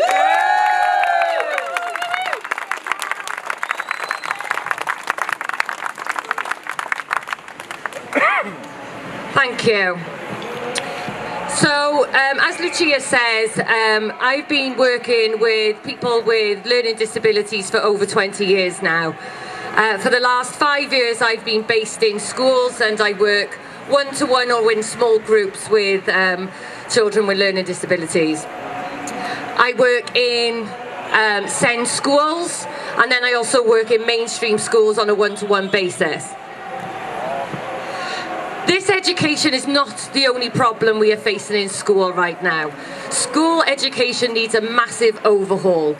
We have a huge amount of children, some who are SEN, some who have behavioural issues, some due to neglect or things like domestic violence, alcohol going on within their homes, children who are in care, are all suffering hugely at school. There is a robotic system in place and all children are expected to adhere to it. Just recently now, school has started back up just a week ago. And I know for many of the schools, children are lined up before they've even entered. Blazers must be on, 30-degree heats, and you had children being sent home on their first day because their trainers weren't correct and their blazers are not correct. Yet I'm sat in the pupil referral unit with children who are in years 10 and 11 doing a literacy test with them. On a literacy test they cannot read. That they do not understand the context of these questions that they're being asked. I am working with children who are 15, 16 years old and still cannot do basic math. And we are plunging millions of pounds into this education. And yet children are just, they're left on their own when they're leaving school. Children who are in care are left on their own as soon as they're turning of age. And this is a huge, huge problem. We've got children with learning difficulties of all sorts in mainstream schools. Children who have got ASD, autistic spectrum disorders, children, again, who have been diagnosed with ADHD. And as somebody who has ADHD, I feel quite strongly on this. Again, when we're expected these children who we know are having great difficulty sitting still, having great difficulty concentrating, and they are constantly being reprimanded and sent out of class because they are not able to sit down, shut up, and listen for a full hour in class. These children are then disengaged, they're not following the lessons. They become more unruly in school. They're sent home again, then these children don't want to come back to school. We have children who have been off school for months, and when they finally do return because they haven't got a tie on, they are sent home again. School is a safe place. That is what we are being told. All schools have a well-being area now. What I see from working into these well-being, because I go around many schools, I'm not just in one school, so I'm seeing what's going on in many schools. And you get up to the well-being area and everything is now becomes LGBT the moment you walk through those doors. This is an LGBT safe space. Posters, flags, identity cards, pronoun cards. That these well-being centres, for somebody who is not going with an identity crisis or to talk about their sexuality, where are the safe spaces for these children? Where are the safe spaces for the children who are being sexually abused and want to go and talk to somebody? The children who are experiencing domestic violence at home or neglect at home? The children who are in care, where is these advertised safe spaces for them in school? Because I'm not seeing it. Another issue we have, of course, then, is this education. There is children in the audience, so I am going to be very careful how I am wording things. I got the absolute displeasure of sitting in an RSE lesson for a SEND school, a mixture of year 8 and year 9 boys. There's about 8 children in total in this class. These are children who would be classed as learning disability. I just want to, for those, a learning disability is somebody who has an IQ under 70. So they can have autism, they can have a range of different, but their IQ will be under 70. A learning difficulty is then somebody who would be high-functioning ASD, ADHD, dyspraxia, dyslexia, because they can still have an IQ over 70. So this is a class that I am in with children who have got an IQ under 70. This lesson was about diseases, the kind of diseases you can get from relationships. I'm sure you all know what I am talking about. With this lesson was photos of these diseases for these children to see what these diseases look like. Of course, then the children needed to know how these diseases are caught. So the different ways in a relationship that these diseases could be passed, the children were then taught about this. I sat there while these children had their hands behind their eyes saying, I'm scarred, I'm going to be scarred. They did not want to see this. My concern was, one, we've now just given these children acts that they didn't know existed before this moment. And are these children now more likely to try it out? Because they haven't been told that these acts were wrong, that these acts they are underage for, and that because of their capacity to understand what they would be consenting to, that these children are actually very vulnerable. So there was no mention of what might be then done with this information these children were now taught. My next concern was, if these children are engaged in any of these activities, well, who is that with? Is that with another vulnerable child? Or is now somebody taking advantage of this vulnerable child?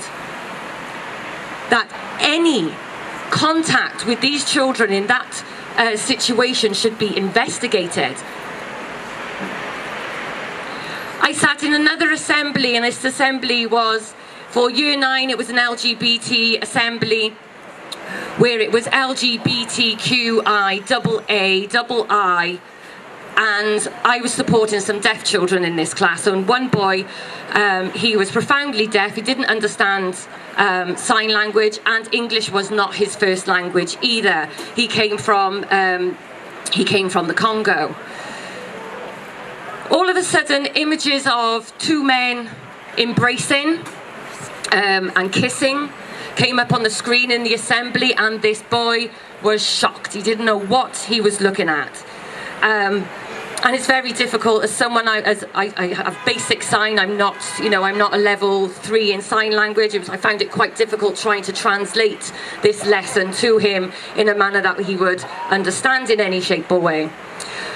Next comes up a video.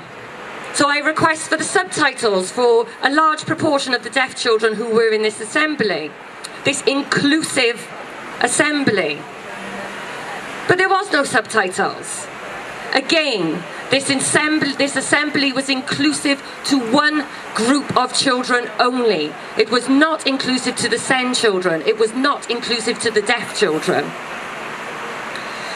Each and every school, as I say, I go into, there is at least one wall which is celebrating LGBT pride. Again, I worked in a special needs school the other day. These children are, they have profound learning disabilities. And again, they are being told to celebrate their identities and explore their identities. Children do not have the capacity to understand what is being told to them. For them, they feel who they feel and they are whom they are, and especially the understanding of stereotypes, the understanding of humour, sarcasm, things that need to be factual. So when you are giving this information that actually these stereotypes that we know as gender roles actually define their sex, we are causing so much harm. Our lessons are including pants, the NSPCC pants. And initially when my own daughter was in school, I thought that was a great thing. But actually no, with it coming along, the terminology in this lesson is actually very fun. The children have to sit there, they have to name what it is that their parents have given their name, for their private areas. So they all talk about that and they all compare that. Then they cut out underwear and draw their underwear all in pretty colours. But we've just opened up a whole classroom of young children to confidently have a chat about their private areas. This is not safeguarding. Nowhere in any resources that we have seen so far have we seen anything detailing in grooming. But yet when you read these resources, you realise this is enabling grooming. This is showing adults how to easily and openly engage in conversations with children that they should not be engaging in. We should not be celebrating sexualities in primary schools. We shouldn't be discussing. We wouldn't be going into class. We shouldn't be joking with the girls. Oh, which one of these boys are you going to marry? Which one's your boyfriend? So we shouldn't be doing that around a heterosexual relationship with a child. Why are we trying to engage children into other sexualities of a child? We just shouldn't be discussing those. Children are there to learn. They should know they should feel safe. And yes, they should know that everybody should be treated equally. Yes, they should know to respect all people of all natures and not to judge on the way somebody looks or the way somebody acts or the beliefs that somebody may hold. But in the same way that we have always said, you should not push your religion onto somebody else because their beliefs are their own. That goes the same for gender ideology. You cannot push those beliefs, they are not fact. No child can change sex. And we should not be telling those that he can do. You want to wear a dress, wear a dress. You want to play with Action Man, play with Action Man. But it does not define your biological sex. And in telling children otherwise, it is abuse. It is harmful. It's difficult working in these schools, and it is difficult seeing this rolled out. We are seeing a high graphic of what this is being rolled out. Again, it is the SEND children who are buying into this. It is the SEND children and the children who have experienced abuse who are looking to escape the bodies that they are in. But it's not their bodies they want to escape, it's their minds. And their mind is not being changed because they're now on puberty blockers and wearing a dress. This has to change. Thank you for listening to me speak. I could speak all day, but we got to keep this going. And yeah, just thank you all so much, and just keep on the fighting. Hello?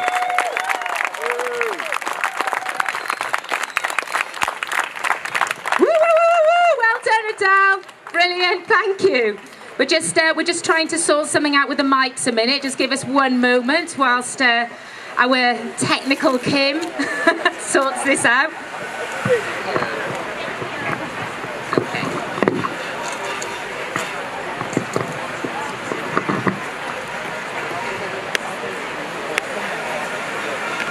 We have to rewind it for that. Okay, so tune it up.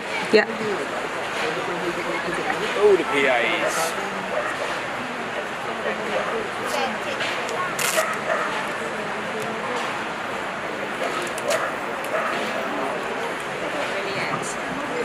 Okay, is that okay? Brilliant, thank you. Thanks, Adele. So, that was very interesting, isn't it? There we are, we got Adele speaking, who has actually experienced firsthand what's going on in the classrooms. So do not let anyone tell you that it's not happening, because it is. So, next speakers that we have. Now, we've actually had the pleasure of not one, but two members of Parliament approach us for this protest. And they would like to come up and say a few words.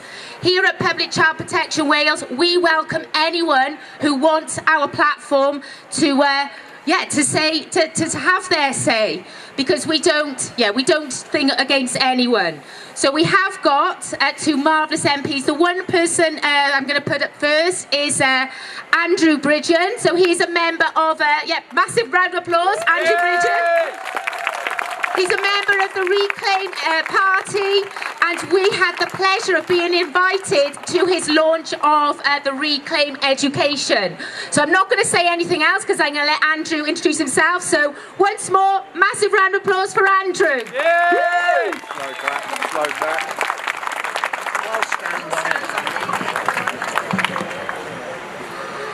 Good afternoon, ladies and gentlemen. It's a huge privilege to welcome you to the home of democracy, to Parliament Square. Yeah, right. I think it's fair to say that since I've been elected to this House in 2010, A number of things that have passed through the Chamber of the House of Commons have disappointed me, you know. HS2, I've voted against that for 10 years. It's now undeliverable and over budget. Who would have thought that? But I think the most disappointing experience I've had in that chamber was on the 27th of June this year, when the House of Commons voted down my child protection and parental rights bill. Conservative MPs were told not to vote for it. In fact, 10 of them voted against it. There was a very poor turnout for what was actually a very important debate. And I think we hit a new low there. And following that debate, I'll share with you, there are about 4,000 real people that work in the Houses of Parliament. They're the cooks, the cleaners, the clerks, the police, the security guards. Yeah, they really work. And whether we're talking about vaccine harms or protecting our children, those people are politically aware and they're a very good barometer. 80–90% of those know exactly what's going on. What's the sad thing is that the elected members in that House that could actually do something about it are silent on these issues. So after they voted down my child protection bill, which would have protected children from sexualisation in school, given reinforced parents' rights and made illegal the social transitioning, the beginning of the transitioning process for minors in schools, I was approached by a Metropolitan Police officer in there, great big guy with his flak jacket on, his submachine gun. He's a short arse, mate. And he was almost in tears, and he said to me privately, this is the sentiment of people who really work in the House of Commons, he said, I'm a parent, he said. I'm also a police officer, and when the terrorists come here, I've got to lay my life down to protect people called MPs. Yeah. He said, and yesterday in Parliament, when they voted your bill down, they couldn't even protect my children. I've got to die for them. He said, I'm not convinced of it.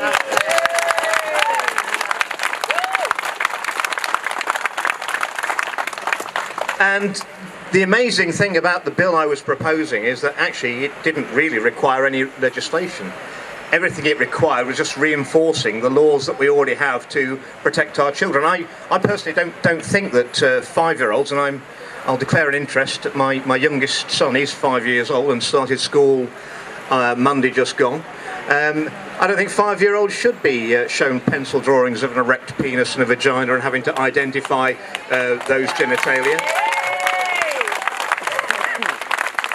Call me old-fashioned, but I don't think that 9-year-old children should be taught the pleasures of masturbation, and I don't think that 11 and 12-year-olds should be taught that they may enjoy anal and oral sex. I think it's far too young, far inappropriate, and I don't think any reasonable-minded adult would disagree with me, but the elected members of the House of Commons apparently do. And the worrying thing is that this is not just happening in our country, it's happening across the developed world. Most of it's being pushed by so-called charities. It's certainly being pushed by the United Nations and the WHO, and it seems to be a policy of sexualisation of children, the normalisation of paedophilia.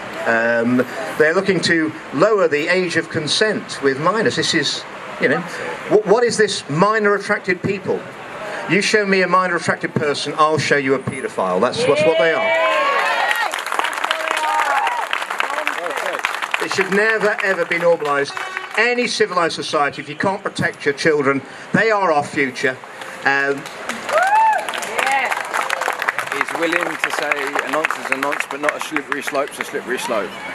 Our democracy is under threat as it's never been before. If that place were acting in behalf of the people, these problems wouldn't be coming along, and these aren't the only problems that we're facing.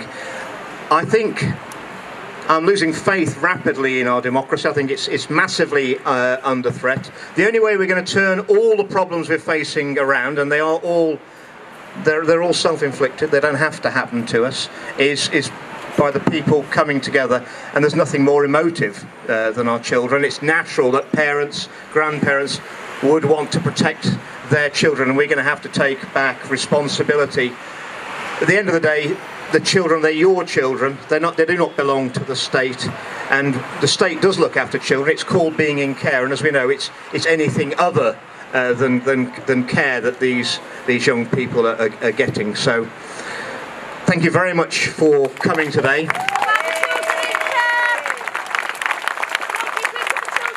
You're going to have the pleasure of Ian Paisley Jr., who's a pretty good speaker and can work a crowd up just rather like his father could, as I remember. What's your view on children in care, sir? Yeah, well, Children in care. Children in care. Of the local authorities. Poor people in our country are not scared of the police.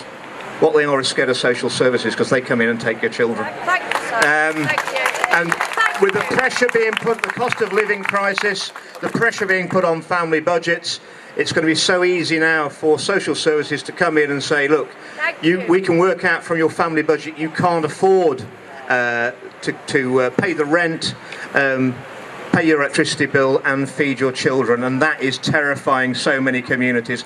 This has got to stop. Children should be staying with loving parents. Thank you very much for listening to me.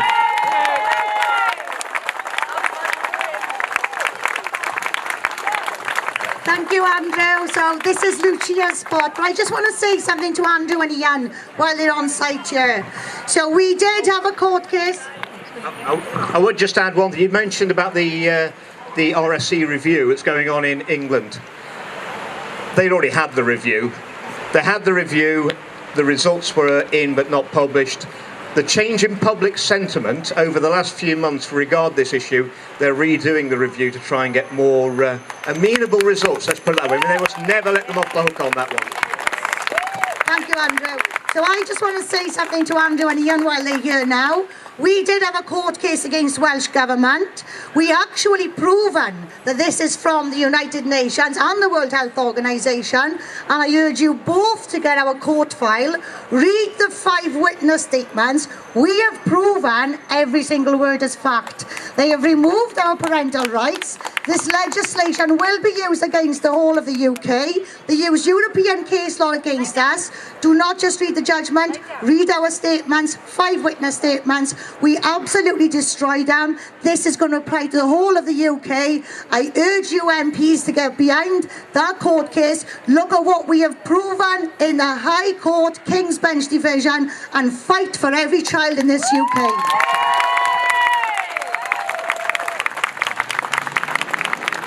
Yes, Kim, brilliant. Okay, thank you so much, Andrew. Really appreciate your time and your efforts. And now we are going to have Ian Paisley. So Ian Paisley, he is an MP in Northern Ireland. He is a member of the DUP. So he's going to come up and talk about what's going on in Northern Ireland, where RSE is just coming into their country. So can we have a massive, massive round of applause for Ian Paisley, who's come all the way from Northern Ireland today. Thank you. Woo! Thank you so much, Luciana. Ladies and gentlemen, and I can assure you there's no one else here, just ladies and gentlemen. Thank you for coming to Parliament Square. Thank you for encouraging us, for nudging those of us in that house, that we're elected to do one thing, and that is to speak out for the vulnerable, to speak out for the poor, to speak out for the needy, and to speak out in this society for those who need us. So I am proud to be with you today in solidarity, speaking out for the vulnerable.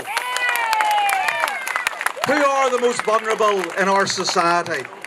Who are the most vulnerable? The unborn? Who are the most vulnerable? The young people? The boys and girls, the men and women of tomorrow. As parents, and I'm a proud parent of 4 lovely children, and I must say that as parents, I'm sure many of us are parents here today, we know that there are things that we want to do for our children, and that is to provide them with a good, sound, values-based beginning in their life, so as that as the men and women of tomorrow, they can help run this country, run their community, and be valued members of this society. That's our job as parents, to instill in them, to nurture them, to bring them along.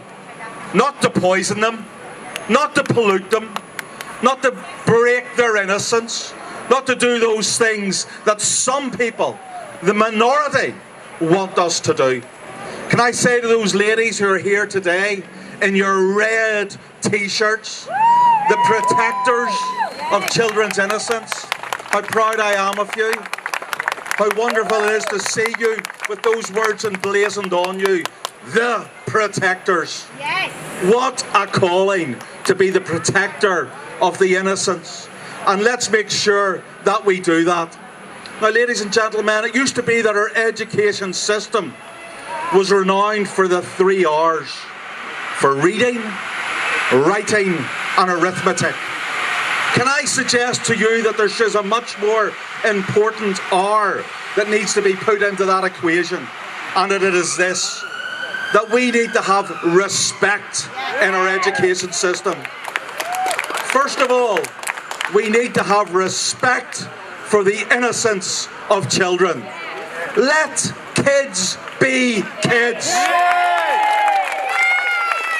Let our children enjoy the innocence of their life, of learning about the beauty of life, the beauty of relationships, the beauty of what they will embark on. It is a journey for them. Let's not allow anyone to spoil it for them, to pollute them, to confuse them, to make them unnecessarily depressed about things that may never ever affect them. Let's make sure that that innocence is respected and is, as you ladies say, protected. Let's protect that innocence. Let's also respect conscience. Let's respect the conscience of parents who want to bring their children up, some in the fear, nurture and admiration of the Lord, some who want to just bring them up to accept life for what it is. But let's respect the conscience of parents, that it is they who are ultimately responsible for their children.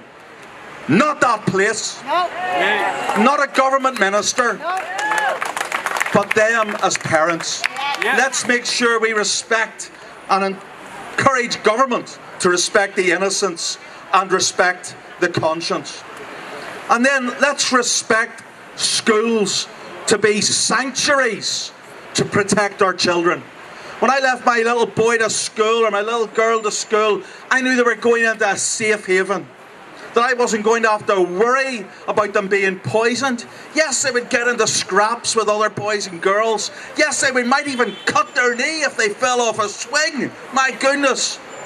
But they wouldn't be polluted by a teacher, forced in some instances, or compelled in others, or a willing servant in others, to tell them things that they didn't need to know at an early age. Let's make sure that we fight for the respect of the sanctity and sanctuary of our schools, and our schools as places to protect the innocent. But most of all, ladies and gentlemen, let's respect parental rights. I am the last call on my children. I am the first call on my children. No one else. No one else. And dear help the person who stands between me and my child or my grandchild. We will not tolerate it. We will not allow it. Now in Northern Ireland we're currently embarking on this RSE. It's disgraceful. There's been zero consultation. A government minister decided that he would set aside devolution. He would not ask for a consultation of the public either. And he would just introduce it over the heads of the people of Northern Ireland. I believe it will end up in court, like your Welsh case. I believe it will go to court. We will learn from the great pioneering work that you have done in fighting this, and we will continue to push it until we resolve this issue. But ladies and gentlemen, I do fear for the future fabric of this society. And you have a duty, you have a responsibility, as do I, to speak out, to make sure that you're registered, to make sure that your families and friends and neighbours and people who think like you are no longer the silent majority, but are the loud, triumphant majority in this nation. And the sooner we do that, we will have control back in our hands. It's been a pleasure to be with you today. Thank you for your encouragement. Thank you for all that you do. God bless you and all that you do. Thank you.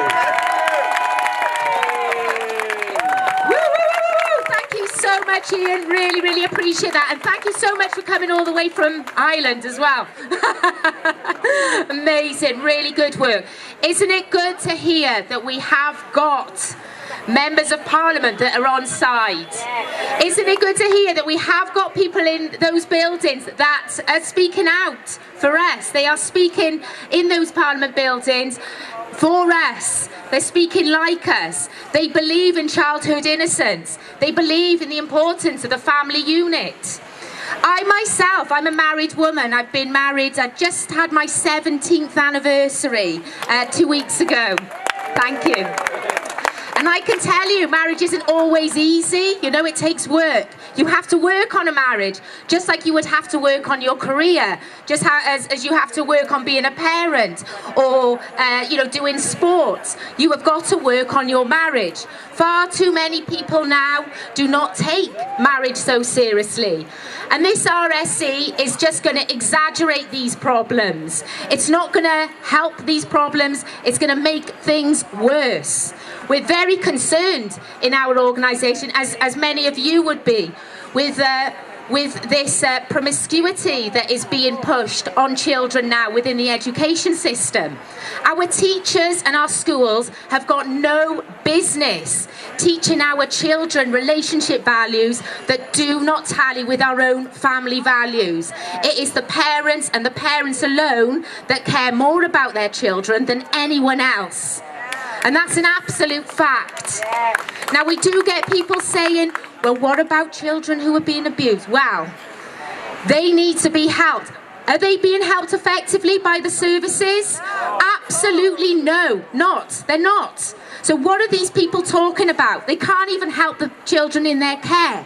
Now they're trying to take over all our children, the children who are in loving families. It's an absolute disgrace, and this is why we're all gathered here today. And I'm so thankful for both Andrew and Ian for you know, speaking out for family values and speaking out for human decency. Thank you. Okay, so I would just like to make a quick shout out to the Heritage Party actually at this point. I thought it would be a good point to put this. So the Heritage Party, which is run by David Curtin, they have been they have been supporting us since the beginning. They've been continuous support. And Mark Edwards, I don't know if he's here today, which is quite unusual. He is. Where's Mark? Where are you, Mark? I can't see you. Hey, Mark. I still can't see you. My eyesight's not as good as it used to be. Well, Mark Edwards is a member of the Heritage Party in Wales. What an amazing guy. He has arranged our presentations at the Neon in Newport. He's really bumped up our campaign. He speaks about our campaign all the time. He has been magnificent. So can I just have a massive round of applause for Mark Edwards and David Curtin of the Heritage Party? Woo! Thank you. So our next speaker, Joe. Our next speaker is going to be, oh no, Rebecca. Our next speaker is going to be Rebecca Manning. So she is from Too Much Too Soon. There is a stall right here where her and her team have put some things together with some literature to have a look at, so you can actually see what is there in the stall. So please feel free to check out the stall here.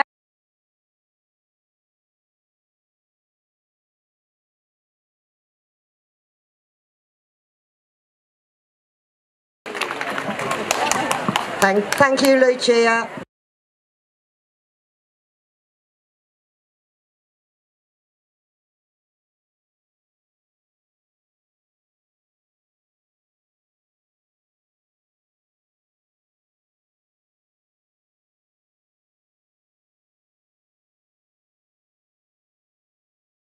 So we started a Facebook group. You'll see us all floating about in our red t-shirts.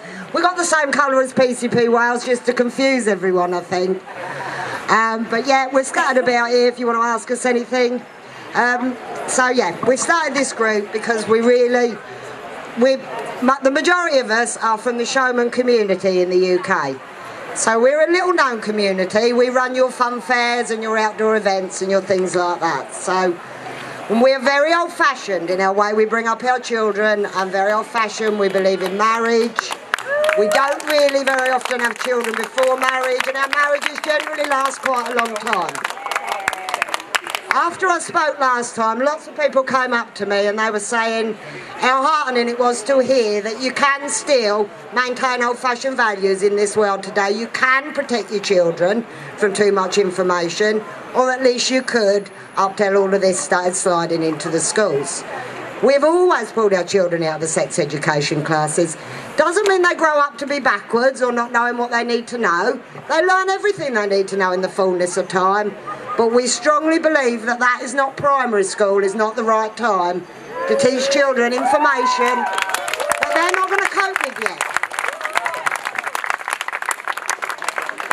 I'm really pleased today to have the support of lots of people from my community.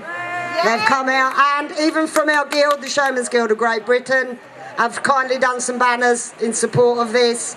And they're happy that I'm standing up for our old-fashioned values. Everyone can still attain an old-fashioned way of life, and old-fashioned morals and old-fashioned traditions, even in this crazy modern world we're living in. Now, it's very difficult to speak up about this subject because you get called lots of names. For some reason, the fact that we want to protect our children from sexual information makes us homophobic, some people say, or transphobic. We're none of those things. We're fully accepting of anything adults want to do. But we strongly believe that in protecting children till they're old enough to make their own decisions, which is not school age in our view. But look how it's changing. There's more in now supporting than there was before. More people are realising that the curriculum is not the way the schools are presenting it. And we can change things, but we've got to start from the bottom. We've got to start with our individual schools. We need to speak to them, tell them our feelings. Don't be ashamed to say what you really think. Say what you really think. Stay polite. Question them. When they tell you they need to tell children correct body part names, ask them why. Ask them what this is based on. Where have they learned that this is what they need to do? Tell them you don't think they do. You don't believe it. You don't have to adopt beliefs that are not your own. In this world where anyone seems to be entitled to believe whatever they want, we're entitled to believe what we want as well. Yeah. And we're entitled to protect our children. So we've now started a new coalition between, I think, Kimberley, I think there's 17 groups in it now, there might be a few more. All the different people fighting in the UK, we are now coming together, getting organised to support. If you're a bit nervous at speaking at your school, we can tell you ways to do it. We can give you letters to send in. We can help you help your children and protect them from this and keep their innocence until they can grow up into healthy, happy adults. So on that note, I'm going to thank everyone for coming. I'd like to thank Kimberley and Lucia and the team for putting this on again and getting us all together. And this is the first time I've done it without much written down, so I was a bit nervous, but thank you everyone for listening. And I really believe we can do this. If we stick together, we can do this. Thank you. Thank you so much, Rebecca. Really appreciate that. I actually got her name right. I keep calling her Rachel for some reason. That's amazing. So Rebecca has been fantastic throughout this. As I said, you know, they've got their own group going on in England, and you know, in Wales, we are there to support and help anyone who needs that. Whether you be parents, whether you are teachers, and if you need extra support, there are a number of organisations and groups that you can go to throughout the UK. So Rebecca is obviously here in England to do that for you. Okay, so we move on, and our next speaker is Joan Ginsberg. Woo! Yeah! So Joan is one of our Public Child Protection Wales members. She's also a gorgeous friend of ours, and I've got to say, our Joan has been married for 53 years, so she knows what marriage is about. So she is going to come on and she's going to talk a little bit about Peter Tatchell. Not a nice man, but it is information that you do need to hear. Peter Tatchell is he's part of Celebrate and Educate up in Ireland. So perhaps our MP here, Ian Paisley, may know something about Peter Tatchell. Not a very nice man, but he is a man that has a lot of influence over our children's education and our teachers' training resources. So without further ado, I'm going to be a little moment because I'm going to move this stage because Joan doesn't want to get up on the big stage. So if we can just have a massive round of applause for Joan, please. Woo!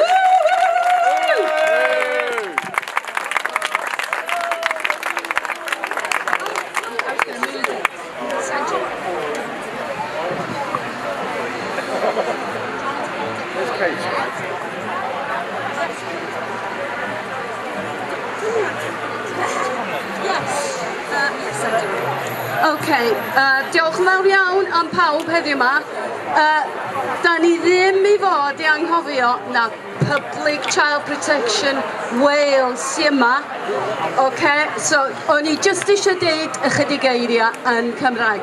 So that's Welsh, and it's a way of saying that we do have our heart in Wales. Not everyone speaks Welsh, but this is where we come from and this is who we represent, apart from all the children in the UK. So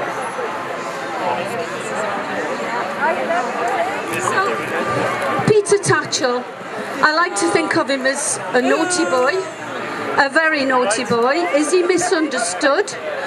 Is Peter Tatchell the kind of person that really is he a hero or is he a villain? So I've got a little bit of evidence here. I've also got a bit of competition by the sounds of it. And I'd like to start with a quote that Peter Tatchell, I found from Peter Tatchell after doing a deep dive on him last weekend. A quote that he said, which I think is a very nice quote, and we'll see if it's actually appropriate to him afterwards. He said, I love other people, I love freedom, equality and justice. I don't like to see other people suffering. Okay, let's see if he lives up to that. He also said that some of the naughty things that he's done, actually, he was tricked into doing them. He was bamboozled. So if any of you have got any ideas, preconceived ideas about Peter Tatchell, please think twice, because it could just happen. That could be true. Maybe he was fooled into doing some of the things that he's been highly criticised for, okay? So, does anyone know where he comes from? Yeah. He's Australian, he's an Oz. Does he sound like an Oz? No, he's completely lost his accent. And just as an aside, because I think he does have a chameleon kind of aspect to him, when he was campaigning as a Labour candidate in Bermondsey in 1983, he was a bit of a geezer, you know what I mean? He was actually doorstepping with an accent like this. And he spoke to a newsman and he said, oh, hang on a minute, where was it? Oh, I'm very confident I will stop the Tory rate increases, demand jobs for the unemployed, which everybody in the Labour Party agrees with. So he's able to change his skin. He's able to be who he wants to. He's also able to put the T historically into the T as an LGBTQ. He's able to put that T back into films, videos, protests that he was on when there was no T. He's always talking about the things that he's done and saying, well, back at the time, you know, when I was fighting for LGBTQ in Camden or wherever, he puts the T and there was no T. Another thing, gay marriage has been, it's been legal since 2013. I think that gay people have got virtually all the rights that they want. What What is the point of Peter Tatchell now? I'm not sure, but he's definitely pushing the T. He's definitely rolled out every single time that there's a debate on RSC or drag queens, for example. He was the one that said drag queens are far more amusing than teachers. Teachers can be boring, and they are the ones that need to read the books that have to be read. That have to be read. Okay, don't forget that. He is a man who believes in an agenda. I think it's pretty obvious from everything he's done and said. So when he left Australia, he had a skill set. Guess how old he was when he left Australia? He was still a teenager. He was 19, right? He suddenly comes to the Big Smoke in 1971, and all of a sudden, he's got some kind of a coterie around him. He's already into the, what was it called, the Gay Liberation Front. It took him 2 days to find all these people in London, and it took him 5 days to attend a meeting, and by the next year, he was there in the forefront at the first Gay Pride March. And he's never looked back. He's always been there.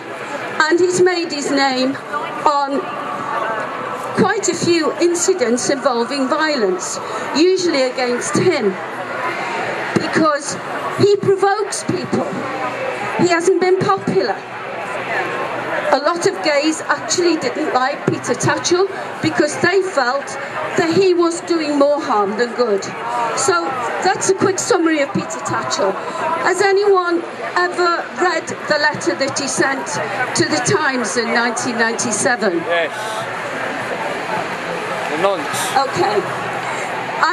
I can tell you where the best evidence against Peter Tatchell is, from my experience of about, looking into this for about 10 hours. Do you know the best evidence for where you can find to be able to draw conclusions about Peter Tatchell is actually on the Tatchell Foundation, where he did an interview with Gript, i.e. And I found it amazing that he would actually want that. He would want that interview to be there in full view of everyone. He thinks he's refuted all of the things that Griptai asked him, but personally I don't think he's done a very good job. I think he's put his foot in it. I think he's been caught with his trousers down. Let's see what you think. So, one of the things that he did was he contributed to a chapter of a book called Boy, B-O-Y. By the way, I will get back to Gript. B-O-Y. B-O-Y standing for Betrayal of Youth. Now, the editor of that book, it was a compilation, and he was asked to write a chapter. And the editor of that book was a man called Warren Middleton.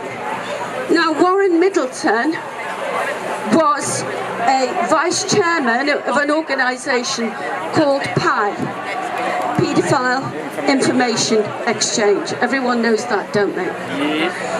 And he was the first person in the UK to actually be arrested for making drawings of boys being violated, sexually violated, raped. Very nice. And also, in the acknowledgement section of the book, it actually states that they are giving thanks to Pi. So when this book comes out, it takes about 4 or 5 years to actually come out, because it was long in the making. Of course, there's a bit of a furore about it. Why wouldn't there be? Because many of the chapters in that book, in fact, the following chapter in that book was called, hang on a minute, it was called Ends and Means, How to Make Paedophilia acceptable. That was the chapter following Peter Tatchell's chapter, okay? Absolutely. So what did he say when he's questioned about this very dubious liaison with these people? He says, if I had known, I would never have written anything for that dreadful, nauseating book. Right? So, is he exonerated or not? I don't know, you decide. So, he said, I was horrified and angry. I wanted to complain, but the book had no contact address. Oh dear. So that means he was left in the lurch. So everyone was pointing the finger at him. He was horrified and he couldn't do anything about it. So, in 1997, he sent a letter to The Guardian, which I will read out to you. And I'll read it out to you now, and you can make your own decision.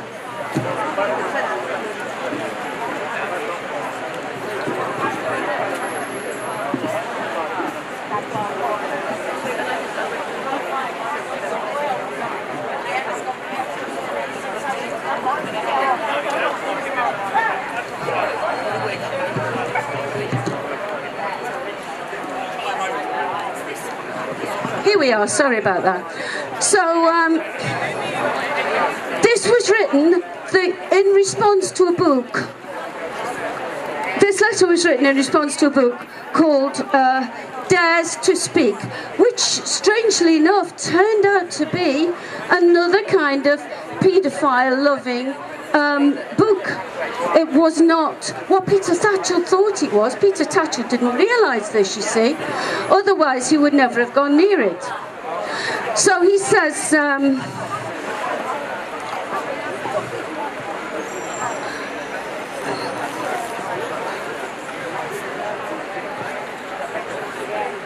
oh yeah, here we go. Sorry, I was trying to avoid the intro, which isn't going to make much sense. So he says that Dares to Speak challenges the assumption that all sex involving children and adults is abusive. And he says, I think it is courageous. The distinguished psychologists and anthropologists cited in this book deserve to be heard. Deserve to be heard. Offering a rational, informed perspective on sexual relations between younger and older people, they document examples of societies where consenting intergenerational sex is considered normal, beneficial and enjoyable by old and young alike. Professor Gilbert Hurt pointed to the Sambia tribe of Papua New Guinea, where all young boys have sex with older warriors as part of their initiation into manhood. Far from being harmed, Professor Hurt said the boys will grow up to be happy, well-adjusted husbands and fathers. The positive nature of some child-adult sexual relationships is not confined to non-Western cultures. Several of my friends, gay and straight, male and female, had sex with adults from the ages of 9 to 13. None feel they were abused. All say it was their conscious choice and gave them great joy. While it may be impossible to condone paedophilia, it is time society acknowledged the truth that not all sex involving children is unwanted, abusive and harmful. And when he was asked about that, he said, well, I can't help it. My friend said this. I'm only saying what my friend said. Does that exonerate him? I don't think so.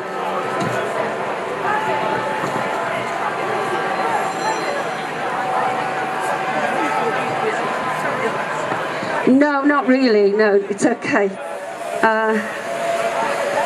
I'm sorry, I'm not going to be able to do everything because there's so much. Another thing that he did was that he wrote an obituary for someone called Ian Campbell Dunn, who was a gay rights liberationist up in Scotland, and who apparently was very, very active and had done a lot for advancing the cause. He was a trade unionist, but he also happened to be, now isn't this funny, Peter Tatchell always seems to be getting himself in these pickles. He was also a co-founder of, guess what? Pi. He was a co-founder of Pi.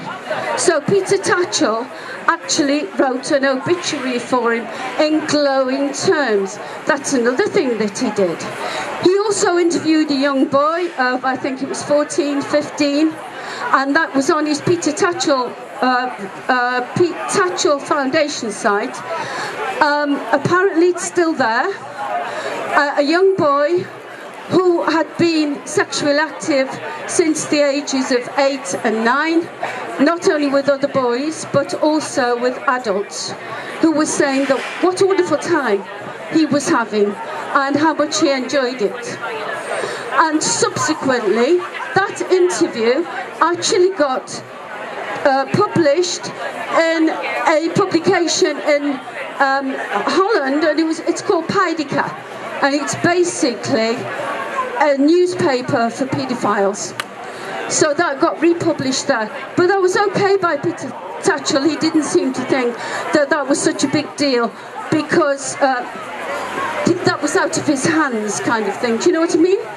So that's at least 3 incidents whereby he has been involved in, rightly or wrong, well, whether he meant it or whether he did not mean it, whether it was accidental or whether it was actually deliberate, he has been involved in what I think, and what I'm sure you think, are quite despicable activities. And yet he's still there on the television. He's still rolled out every time. There's more that I could tell you, actually. I would suggest all of you go to the Peter Tatchell Foundation website, and you'll have an eye-opener when you look at the interview with Gripped, because he really reveals himself for what he is. So why are we accepting his word over parents' word? He isn't a parent himself. He will never be a parent himself. How dare he speak for us? How dare he speak for parents and grandparents? Why does he know better than all of us, considering his background? So that's all I've got to say on Peter Tatchell. Please do your homework on him, and please don't be quiet when he's on the television. How about a few emails? Yes. How about a few complaints? Yes. Why should he be getting away with this? He's getting away with it because we're allowing him to. Okay. Thank you very much for listening. Bye.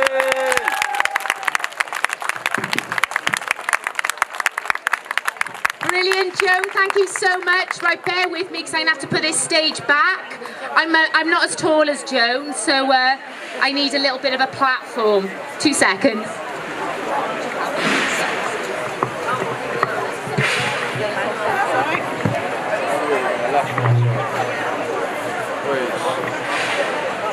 You right, or are you? Oh, I know, my back's going to be. Whoops, I'm not. Sure, give me a call. It's a better angle. Okay, sorry about that. I'm taller now. Can you see me more? Okay, thank you so much for that, Joan. Joan does a lot of research into these things, so she's very, very well researched. She knows her stuff, and if there's information out there to be found, Joan will find it.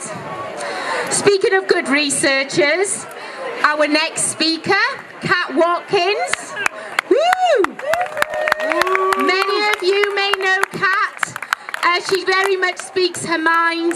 She does do a lot of research, and she don't take any nonsense. Absolute fantastic woman. Now, before I introduce Kath on, I just want to say, if there are any children around, she is going to be talking about a topic that's not child suitable at all. So if you do have any children, can you please take them away for a short walk? CAF will be on for about 10-15 minutes, so if you could just take them for a walk away. I can see there's no children here at the moment, so I think that's already been done. So just a warning now. So can we just have a massive round of applause for our cat walk-ins?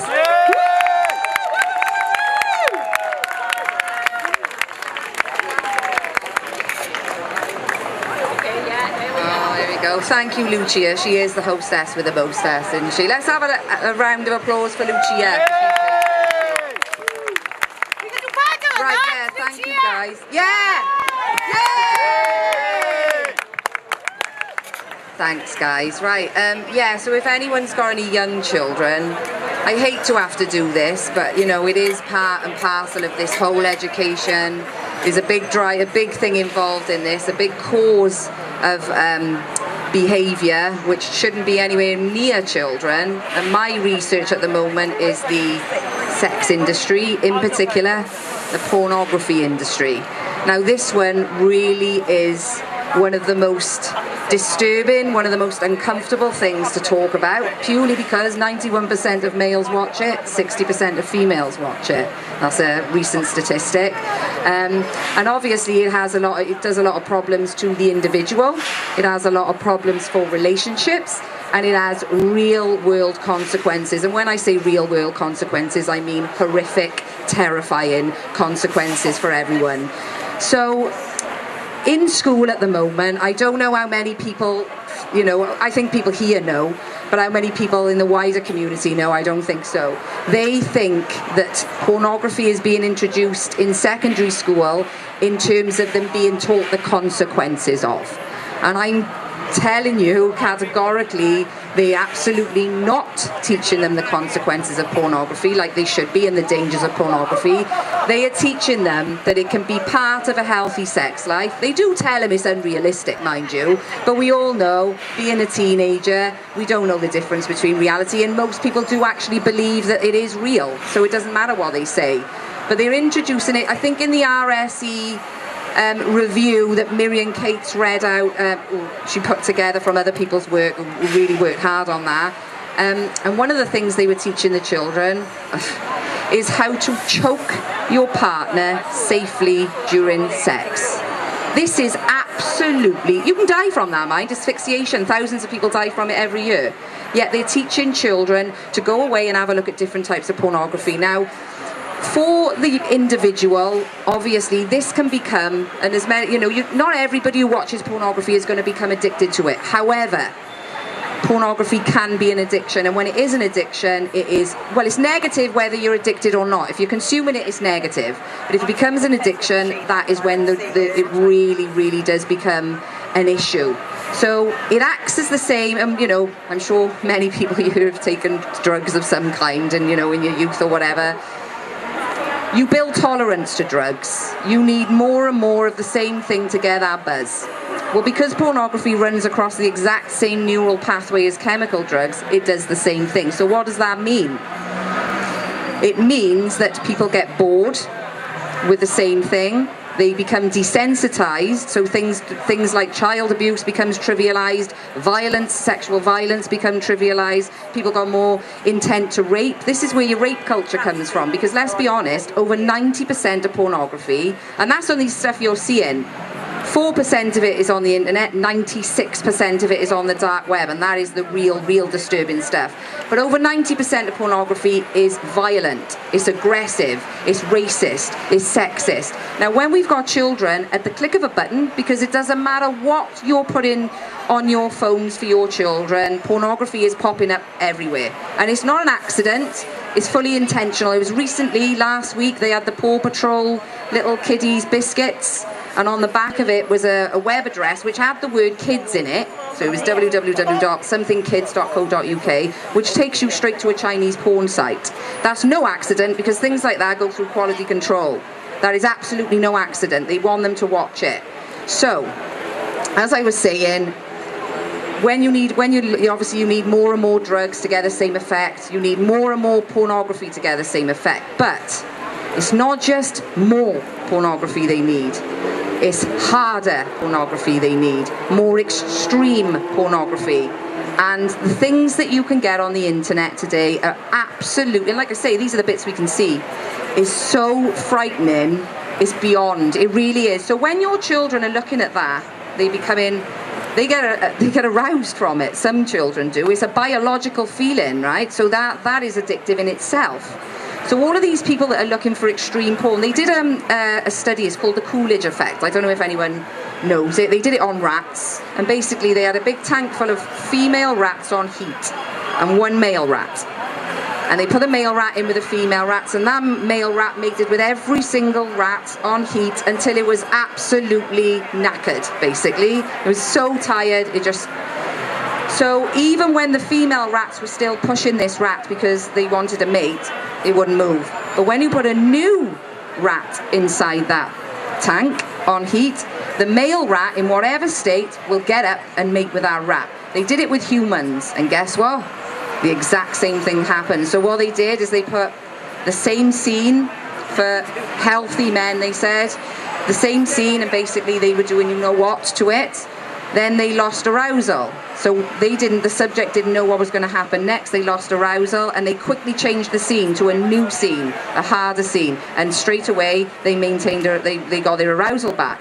Now this is why we have a massive case of erectile dysfunction in teenagers, early 20s. Now this was something for the older generation, you know, once you're past it and whatever that, but it's actually chronic masturbation. Now what do people do when they watch pornography? So you've got the pornography and the chronic masturbation causing erectile dysfunction. In the minds of these kids, they believe that beating your partner up because the partner looks like it's pleasurable and is allowing it and enjoying it, they're getting really unhealthy, toxic messages about what sex should be.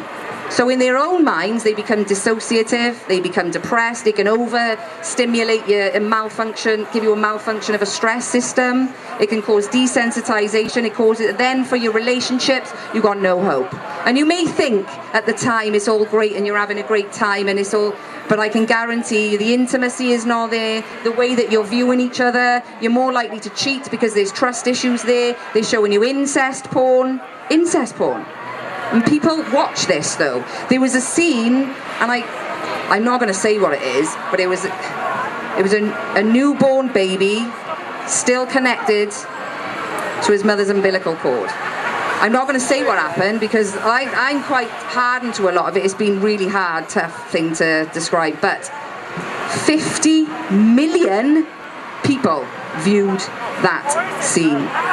50 million. So it's not just a little problem, it's not just something, oh, it's harmless, you know, as long as you're an adult and you're over 18, it's harmless. No, it's not.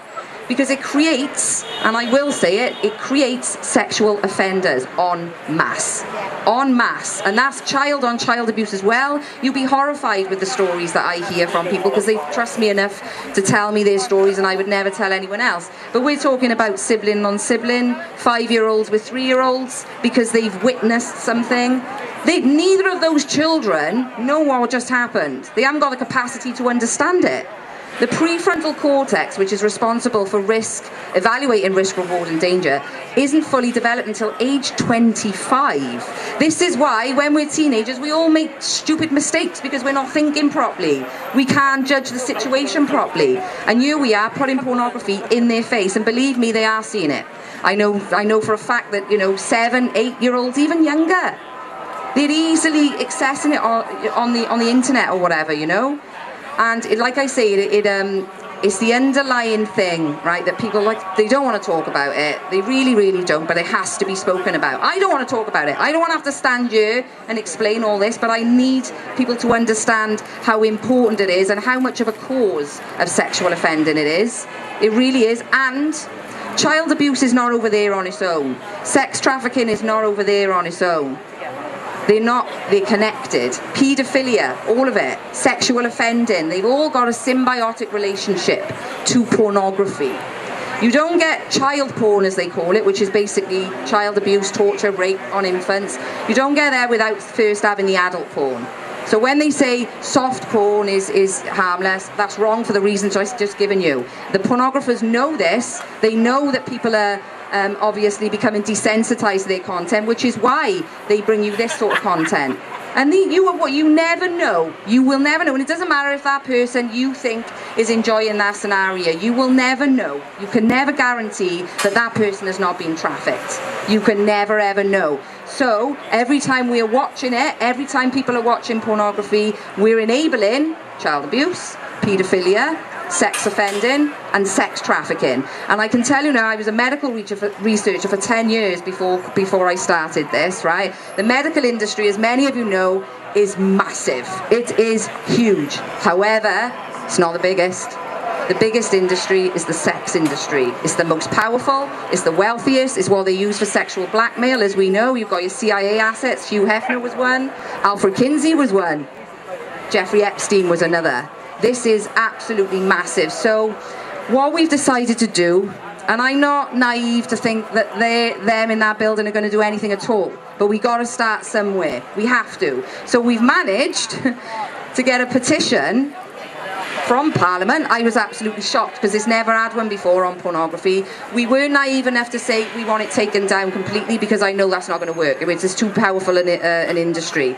So what we've done is we've set one up for stopping the access of under 18s to online porn and criminalising anyone that does do it. So it's a start, guys, right? It is a start. It's a start. So what I would like everyone to do, because I think it's probably got about 1,000 views now, is it? By February, we need 10,000 views for them to even give us an answer. This winds me up, this does, right?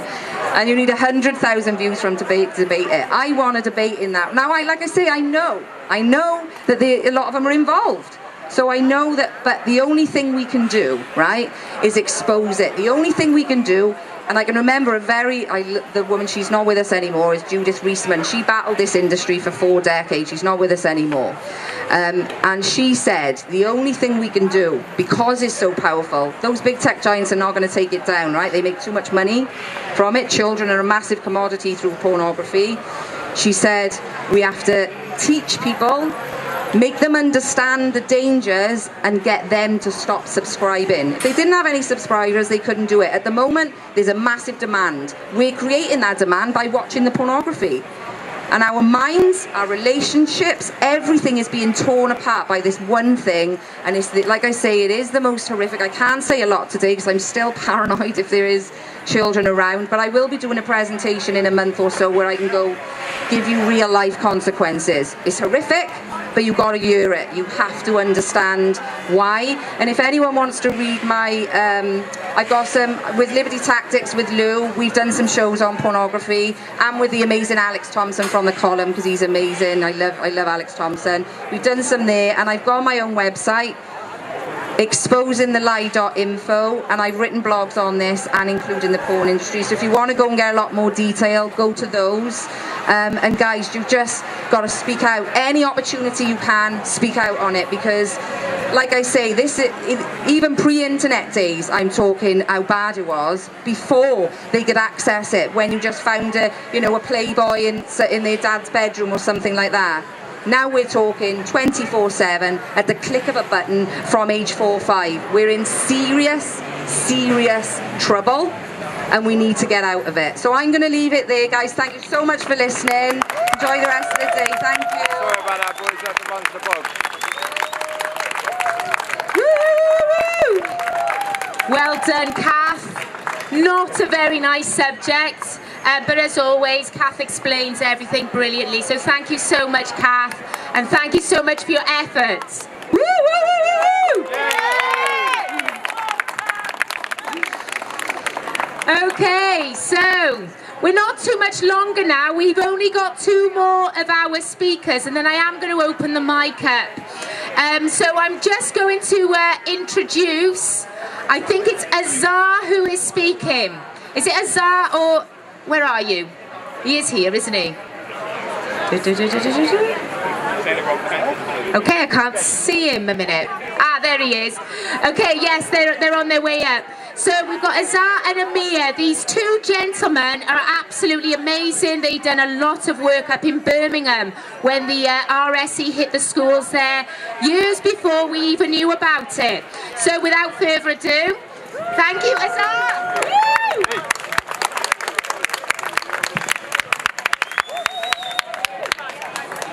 Thank you very much everyone for coming around today. First of all, I'd like to thank the PCP. Guys, you're doing an extremely brilliant job. Thank you very much.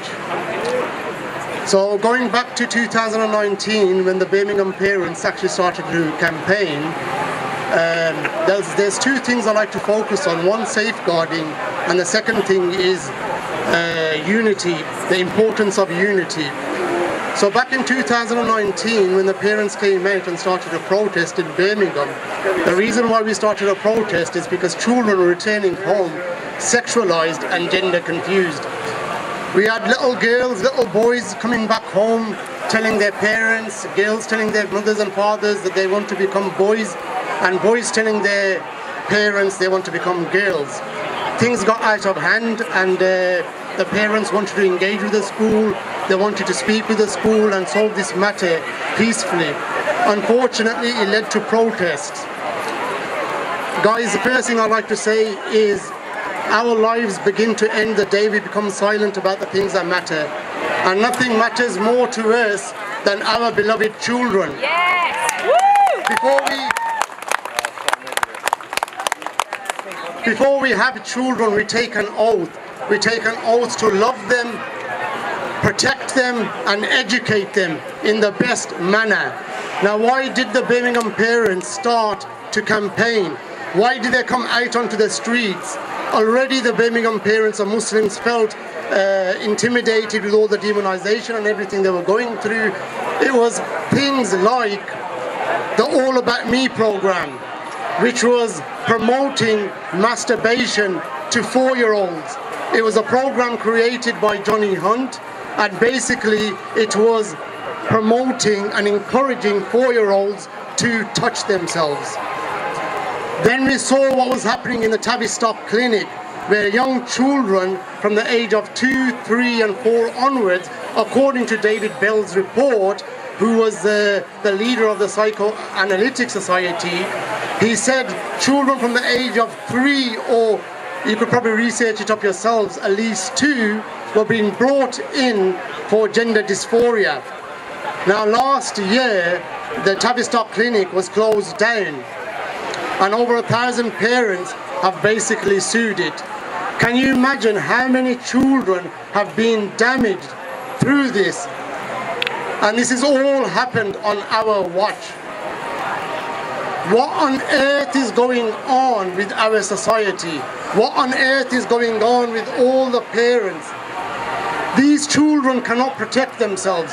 They need us to protect them. What's happened to the education system that our grandfathers and great-grandfathers came running to the UK for? We had a great education system. If my grandfather and great-grandfather could see which way the education system has turned now, they'll be twisting in their graves. The Birmingham parents in the start of 2019 basically got together. The whole community got together to stop this. We were a community that we just said hello to each other as we were walking past on the streets. But when this thing came to light, we all got together. We created a group, and we basically sat on the table and we decided, we made plans, action plans, how to go about it. We educated ourselves, we researched, we looked at the laws, and the laws actually favoured us. The European Convention on Human Rights clearly said every parent has a legal right to educate their children in conformity to their religious and philosophical convictions. But yet, the Muslim parents, when they came out, we didn't come out because we were Muslims. We came out just to defend and protect the innocence of our children. It doesn't matter what background, what faith, or where we come from. Ultimately, we come from one man, one woman. Whether you look at it archaeologically or whether you look at it religiously, we are all related indirectly. So we need to stop looking at each other's skin colours and backgrounds, and we need to come together and unite.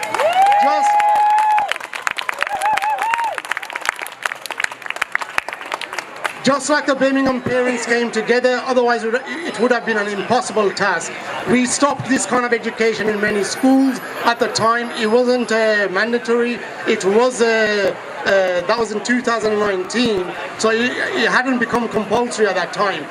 but schools were still pushing this down the children's throats and telling the parents that it is mandatory and it has to be taught. There wasn't a consultation. Many parents I did speak to, and I asked them, were you consulted? Most parents said we weren't consulted. Why weren't the parents consulted?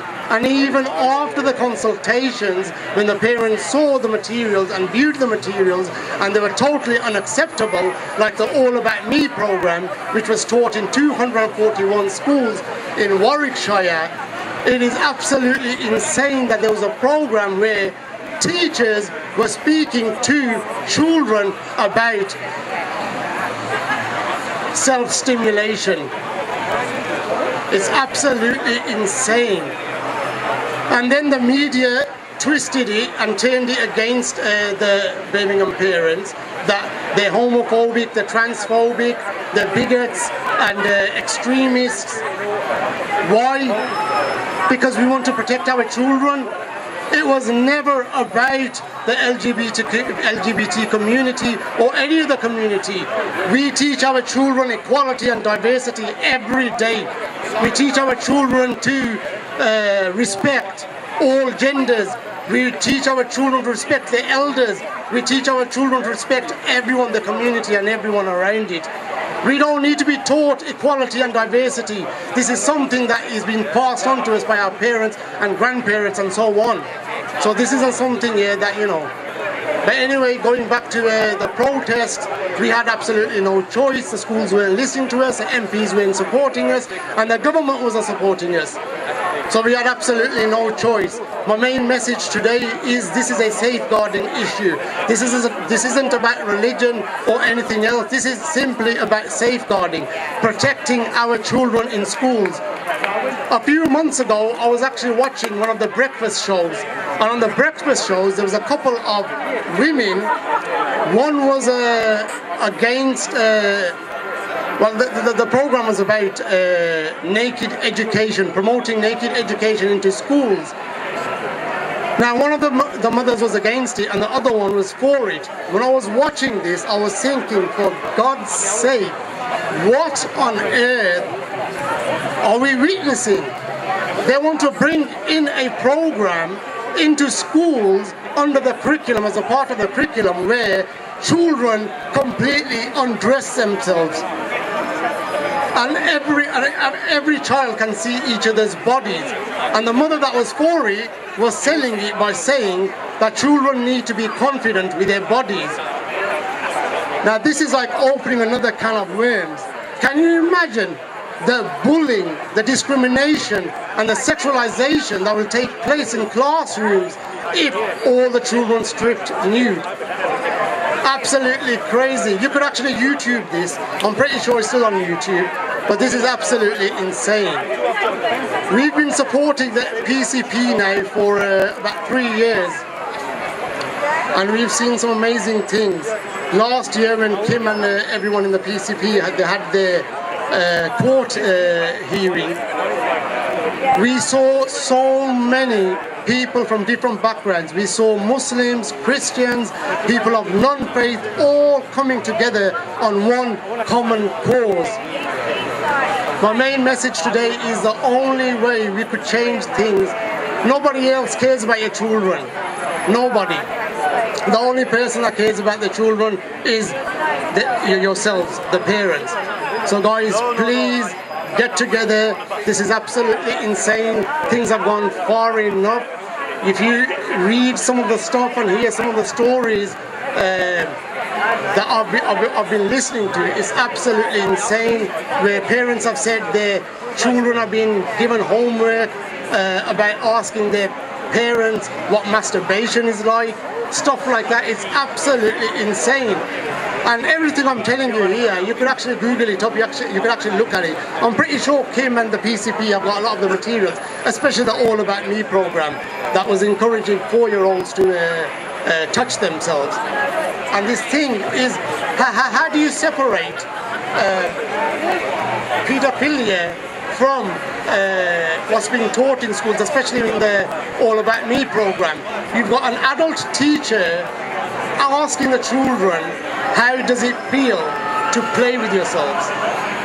If that is not a safeguarding concern, then what is? So guys, I like to end with a quote that a single bee is ignored, but when thousands and millions come together, the bravest run in fear. So please come together and let's protect the children. I'd like to pass the mic on to my dear friend and colleague Amir Ahmed now, and he was a main key figure fighting in the Parkfield campaign, and he could say a few words as well. Thank you very much, guys.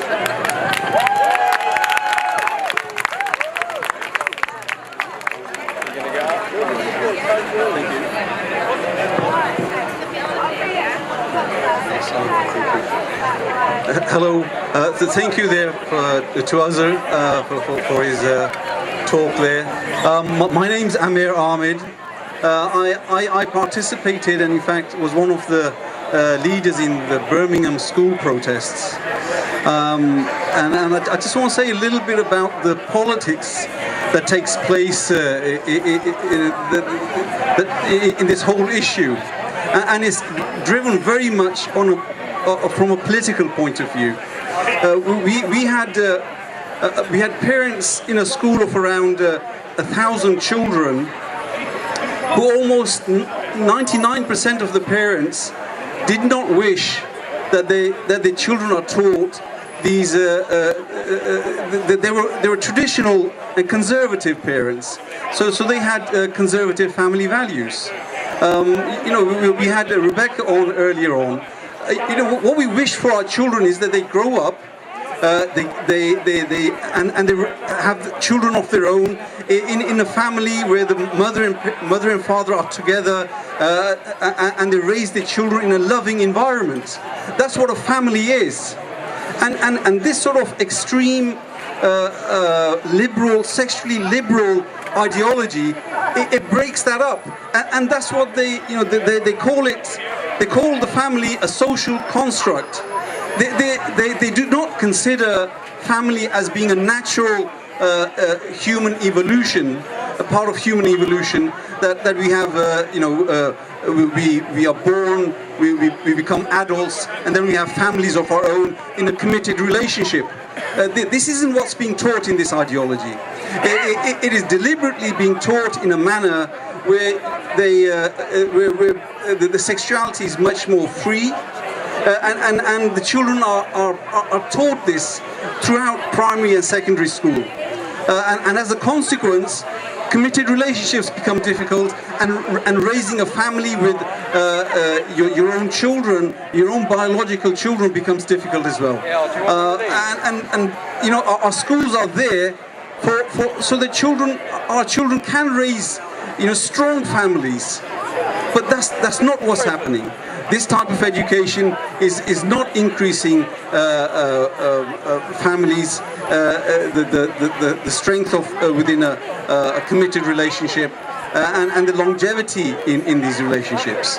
But anyway, we have conservative families all over Britain, and I think much of Britain believes in conservative family values, and we had almost 1,000 parents, well, it'd be about 2,000 parents that did not wish this teaching to be taught, and they went and they even went to such because the school wasn't listening, after petition after petition, they even boycotted the school, and still they weren't listening. And this is because the local authority was against these parents, the education department was against these parents, the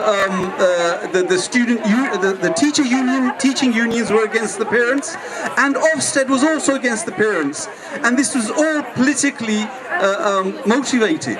The main parties in Birmingham, we have a Labour-led council, and Labour have a very strong lobby that is full of these extreme liberals that push this sexual ideology, and this is what we were fighting against. The law, in fact, these teachers were breaking the law.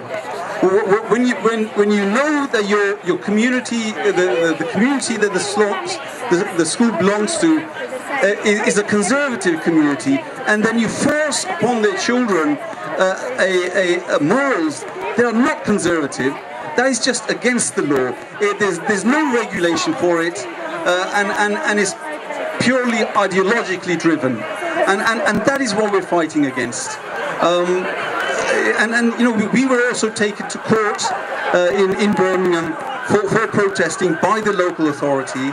I know Kim from PCP Wales, they've also gone to court to try and push this legislation back in Wales. But what we're really fighting against is the politically driven agenda, and this is why I'm here today, in front of the Houses of Parliament, and it's actually so important that we realise that it's a political agenda. It is not about equality. It is, you know, they pushed the equality, that this was about respect and tolerance. Well, in fact, they are the ones that are disrespectful and intolerant of our moral values, and yet they're talking to us about respect and tolerance. It was pure deception, and this is why the parents got so frustrated in Birmingham that they were saying one thing to the parents, and they were teaching the children something else. It's really astonishing that we should have that happen in a modern society. It was deceptive, it was cheating the parents, and they were really, they had broken the parents' trust in them. And I think a lot of parents across Britain don't seem to realise this. That you know, the school isn't acting in good faith. In fact, the school is probably frightened that there may be political implications for them, but if they choose not to promote this type of ideology. And often what happens, and this is what happened in the Birmingham schools, is that you get one ideologically driven teacher like Andrew Moffat, who we had in Birmingham, and he then pushes the agenda, saying that it's about equality, and he literally frightens the school leadership, the council, into believing that if they don't support his agenda, that there will be a political outcry. And this is what we've got to fight. We've got to stop being frightened of raising it as an issue, as a political issue, because it's the politics that is forcing this issue on us. When you know, in a democracy, you can't do that. It's a free working democracy. You can't do that in democracy. And it's the corruption in the politics, the lying, the cheating, the deception, and the misleading that you know is the reason why. In fact, I would say that, you know, parents across the country are not in an outcry over it, because they don't quite appreciate that it is political. It is not, and also much more importantly, remember that this is an ideology. It's like a religion. You know, they're forcing religion on our children. That's it. Oh. Sorry, I'm just fixing the mics. Sorry, we're no longer. Actually, what's very important is that we must understand that it is an ideology. It's like a religion, and what they want from us is that what they want to do is to break the traditional family unit. That is really the ultimate aim of it, and that is what will happen. And you can see that in the way you know, our youngsters are develop committed relationships. They tend to be very short. They have multiple partners, and raising a strong family requires that it is a committed relationship, and that is what should be taught in our schools. Look. You know, earlier we had Rebecca and others come up. I have been married for 40 years, and you won't get that if it's not the traditional, the traditional family values are not pushed in our schools, and we've got to get back to the traditional values. Thank you very much.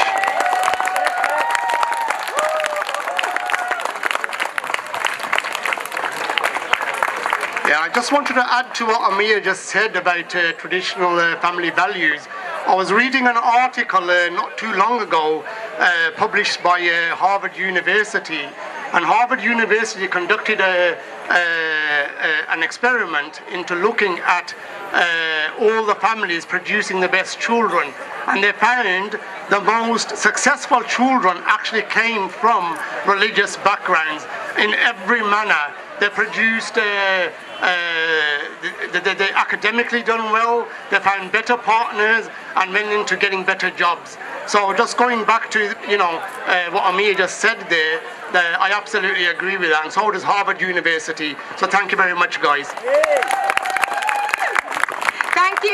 Thank you so much, guys. They've travelled down from Birmingham today. They've been at loads of our protests, and we're actually really grateful for the we call them the Birmingham guys or the Birmingham boys. We're grateful for them because they had already done this, fighting against the RSE up in their cities. So they did give us confidence. They did give us information that we needed. So we are grateful to the boys. So can we have another round of applause for the Birmingham boys? Woo! Thank you.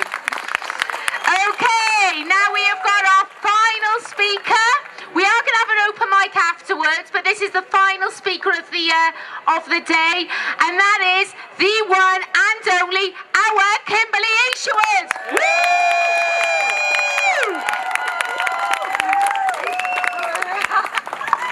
Hello, everyone.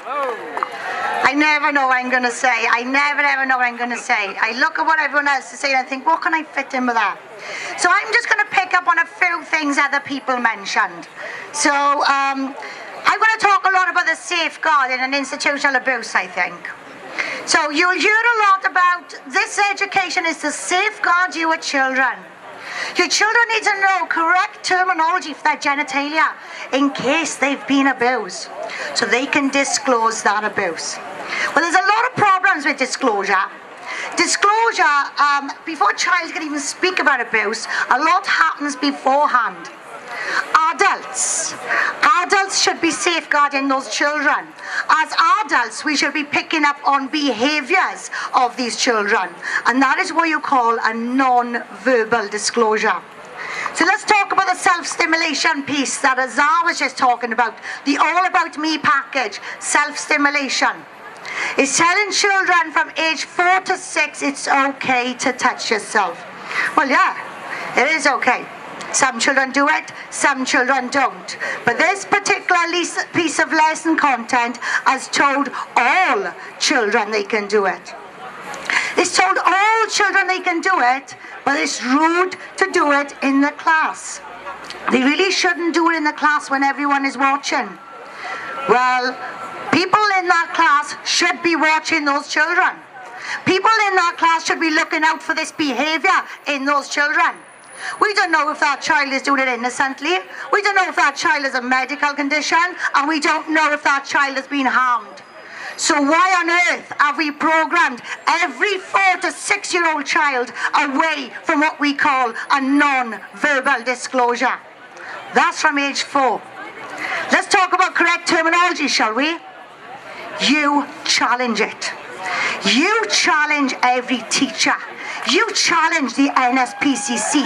You challenge the Department for Education. Because I'll tell you what, we have. We've challenged them. Derek Thomas MP emailed me asking about correct terminology. Because I am telling you it does not safeguard. It only safeguards if only your child knows it. You can't safeguard a child by blanket teaching a password for their genitalia. You're giving that password to every single predator out there. Correct terminology. Where is the evidence? I'll tell you what the evidence is. The evidence is in every single offender narrative out there. They will tell you that when a child can discuss, engage confidently about their genitalia, that is seen as consent. So why on earth are we equipping children to discuss their genitalia with strangers? A teacher is a stranger. So we've asked the NSPCC for the evidence for this. Where is your evidence? You are saying schools are places of safeguarding. You are saying correct terminology, safeguards. Where is the evidence? We still haven't got it. Brooke, where is the evidence? We still haven't got it. Derek Thomas asked me, where is the evidence? I told him straight, in PI policies. Paedophile information exchange policies. That's where the evidence is. Yeah. And you know what he said? Be careful what you write in these emails because they get filtered. Yeah, we know they get filtered.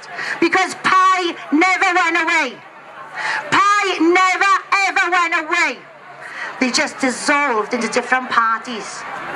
They are writing the policies for your children. If there was a school called the Academy of Savile, would you send your children? No! Yes, you would have. Yes, you would have. Years ago you would have, because he was protected. Nobody knew. He was writing books on stranger danger. That is the power they have high up. So you tell me, what makes these schools not Academy of Savile? Show me these schools are not academies of Savile. Prove it to me. You can't. Do you know why? Because I study them.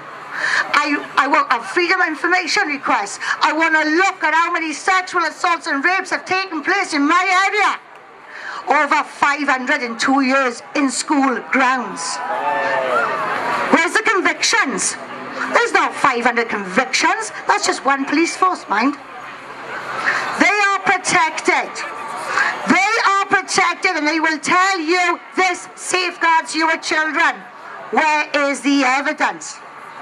The Department for Education, I said to Derek Thomas, well, instead of you providing the evidence it doesn't safeguard, why don't you ask them to prove it does? So he did. And do you know what they did? Absolutely nothing. They said there's an inquiry taking place, so we don't have to discuss it now. There is no evidence. If they say this grass is blue, does it become blue? No. So just because they're saying something safeguards, you're going to take that? You're going to blindly trust? You blindly trust, and you failed your child. You blindly trust no one. And you certainly do not blindly trust the institution.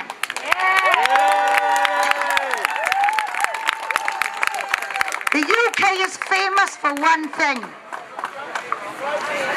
The sexual abuse and rape of our children in care homes, schools, religious establishments, sports groups, and nothing happens. Where are the convictions? An independent inquiry into child sex abuse, a report was published 2 years ago. A 7-year-long study into our schools. That report claims sex abuse in our schools is, and I quote, an open secret. With over 43% of children who are being abused, they're aware of it happening to other children in your kids' schools. This is what's going on. Don't hear about it though, do you? Nobody hears about it. Do you know why? He wouldn't do that. She wouldn't do that. These are people of good character. They've been DBS checked. That's just a naughty kid lying. This is the reality of what goes on. Great Britain is only great at raping children. Yeah. Prove me wrong. Yeah. Prove me wrong. Show me the convictions from the care homes. Show me the convictions from the teachers. Show me the convictions from the religious establishments. They are non-existent. Non-existent. That inquiry that they've done into RS here, they did have a criminologist on it. But I'm sorry, I'm not impressed for anyone who's worked for an organisation that's given PI £30,000. Yeah. This this is it, see guys, we ask questions. We challenge everything. You challenge everything. Putting condoms on a life-size dildo at the age of 12 in a class. The only way you can prove to me nobody's getting gratification out of that is if you can wire somebody's brain up and I can read it. I will never be convinced. I will never be convinced until this country can protect its children. It's never protected its children. Tens of thousands of children being sold. Hundreds of files on paedophiles and they're lost. And what happens? Promotion. Prime Minister. That's what happens. You get high places when you protect the lowlives in this country. Oh, they protected Savile, of course they did. That's what I mean, you all said you wouldn't let your kid do a Savile school. Back then you would have. Back then you would have, because he was a charitable man, doing good things, a person of good character. The biggest crooks in this country are wearing a shirt and tie. Prove me wrong. This report has been published, but it's secret. Why is it secret? Have a look at our court case. It's all been proven as fact. You know why it's all secret. Because groomers like to keep secrets. Only a groomer tells a child to keep a secret from his parents. Only a groomer will say what happens here stays here. So why are teachers doing it? Why are teachers delivering these lessons? Why are teachers teaching our children about masturbation from age 4? They claim it's safeguards. So you bring one teacher here and you show me a teacher who's been trained on institutional child sex abuse. I'll wait. I'll turn to dust before you show me one. They do not know it exists. So how, if these schools are places of safeguarding, how can they be protecting children from child sex abuse if they know nothing about child sex abuse? How can you do it? When you want to protect your car from a car thief, you think like a car thief. You protect your house from a burglar, you think like a burglar. So why on earth have we got a nation here claiming to protect children from paedophiles? Are we not even researching the mind of a paedophile? We're not teaching people about the mind of a paedophile. We're not teaching people about the behaviours and explanations of abuse. That's the most important training every single person can have. And that's the training we are going to deliver. When I last stood here, we were waiting for the results of the court. We were waiting to see if we were going to have our appeal. And I said to you, if we didn't get it, we go into that court over there, didn't I? Well, we didn't get it. And we're not going to that court over there. Do you know why? They've had over £100,000 off us anyway. But it hasn't been in vain. Because we've created case law. And that case law is absolute gold dust. The High Court says this needs to be appropriate for each child. So you need to make sure that each child in your family has a risk assessment. This, they claim, it can't infringe on your religious and philosophical beliefs. So you challenge them. You stand your ground. You stand in your religious and philosophical beliefs. Because gender critical views are also protected philosophical beliefs. What we are doing, we are not giving them any more money. We've done it. We've proven the courts are corrupt. We've proven the government is corrupt. We know nobody's going to protect our children, only us. So, who is the children's first line of defense? The parents. So this is the moment where we train you. We train you how to advocate for yourselves. We train you on your rights and responsibilities. And most important of all, we teach you how to safeguard your children from the institutions which are schools. And we start this training from birth. We start this training training with new mums in the communities. We don't charge for this. This should be public knowledge.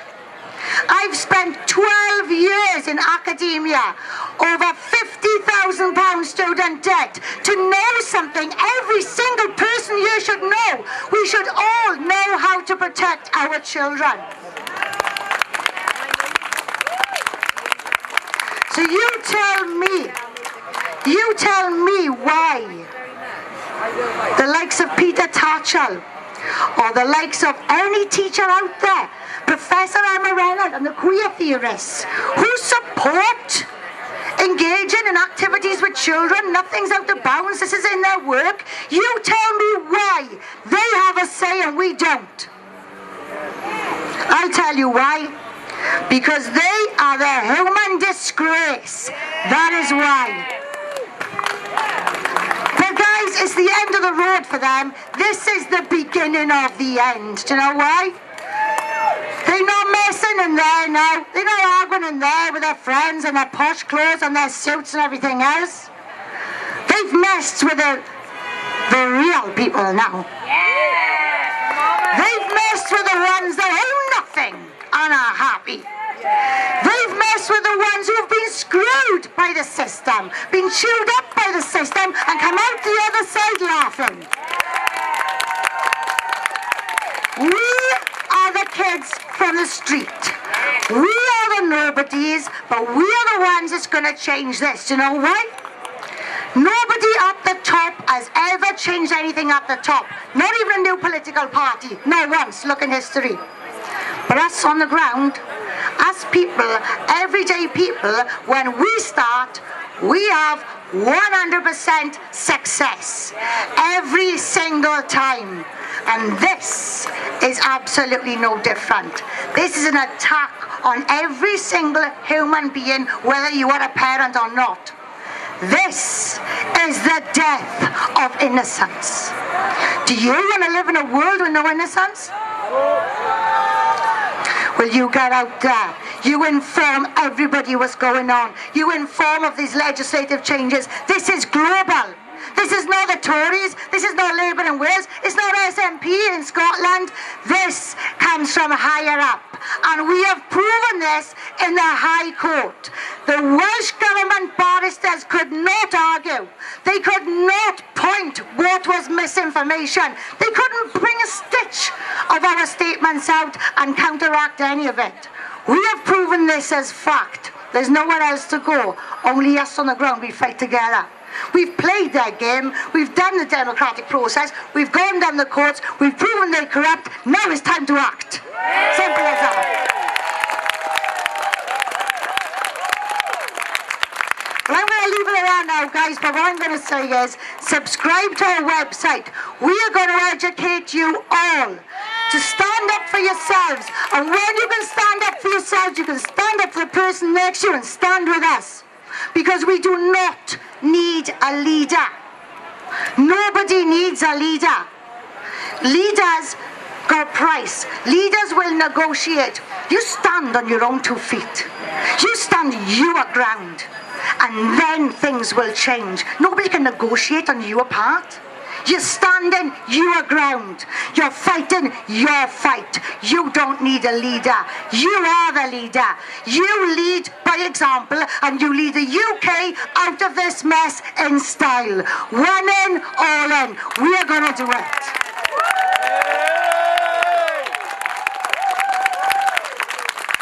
That's it for me now, guys. I want to thank you all for coming. Too much, too young.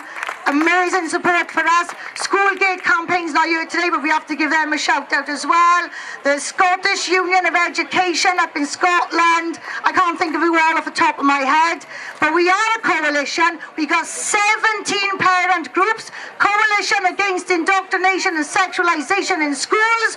We are going to take this by storm. This will be the safest place in the world for raising and educating children, because we are going to get rid of the institutional abuse. And when that happens, things will change. Thank you all so much for coming, and I hope to see you all soon.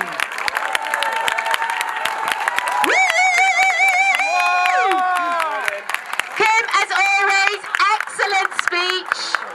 Yeah, once Kim gets started, that's it then. She's excellent. We all love our Kim. Well done. What's that? Right, okay, I was going to do an open mic, but unfortunately we have run out of time. We are meant to sort of start clearing up now. So I'm not going to do the open mic, so I do apologise to everyone that did want to speak. We have just run out of time. We did start about 3/4 of an hour, certainly half an hour too late because we had the generator there. So it's not all our fault, so sorry about that.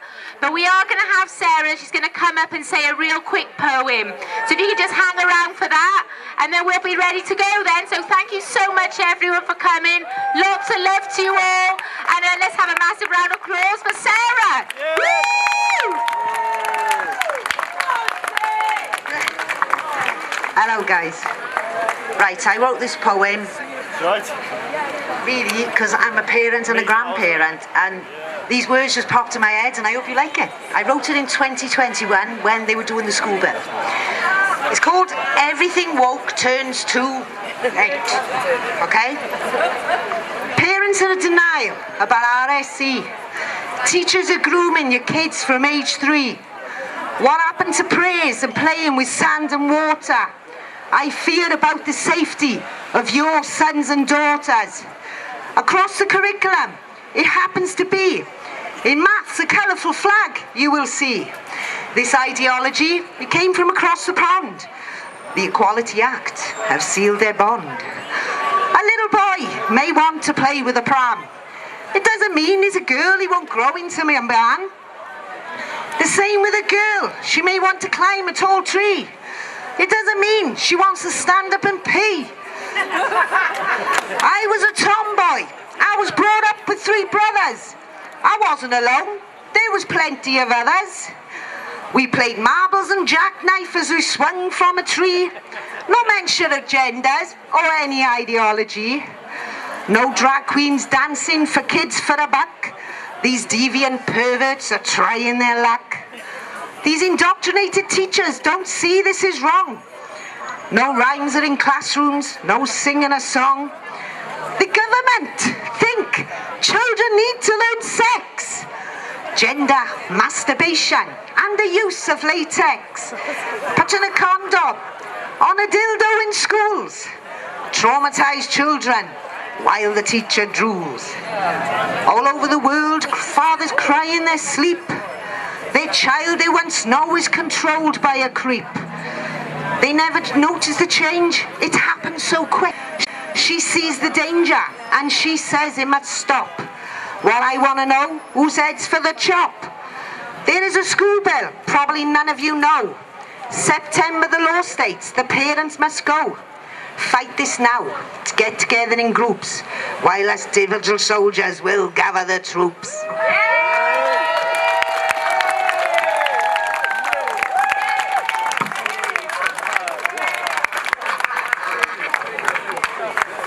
I'm not meant to be speaking, but I just want to thank these ladies for what they've put on this afternoon and have been doing for, I think, 2-3 years now, and leading us all in this country into a territory which is very dark and difficult, but we've got to deal with it. And I've got a saying, which is a common saying these days, where we go one, we go all. I say, where we go Wales, we go all. Okay, follow Wales. We want child protection, public child protection groups all over the country, in every place, and following Wales's example. And then we might have a decent place there.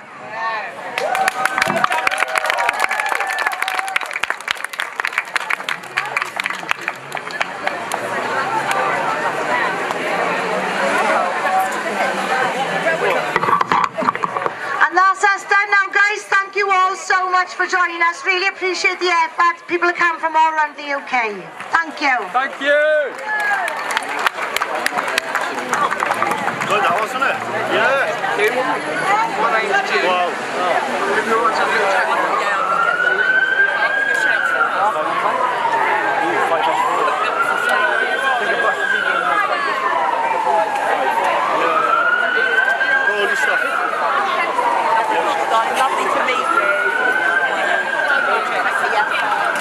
Not anymore.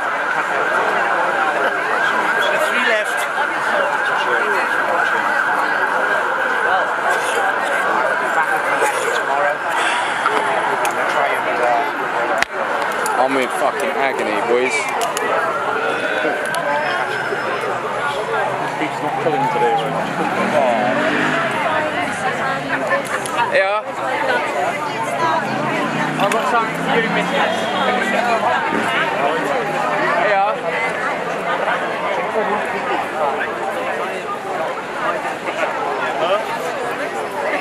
Wait wrong, by the looks of it.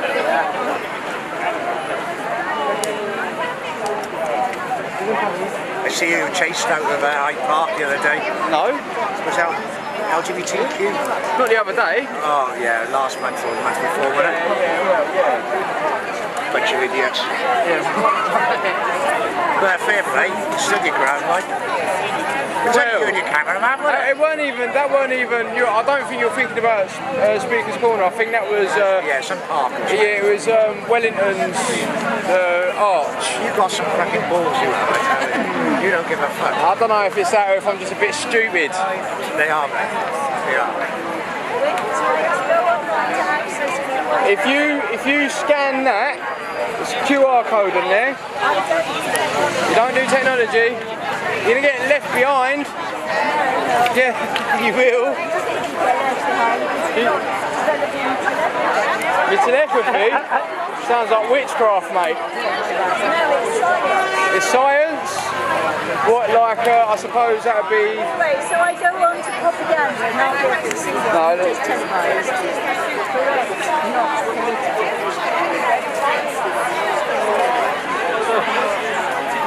Can you say amazing for me, please? Beautiful. I wasn't expecting that, I can't lie. That's a beautiful voice you have. And I'll also say the love of God and everything. Amen. Yeah, you can have that one as well. Bless you. Oh, God bless you, Mrs.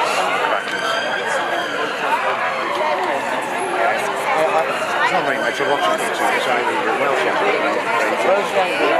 Well, I think he's getting a bit lazy after that old riot, isn't he? The old boy. No, he wasn't clinically until he got booted out there. Yeah, crackers.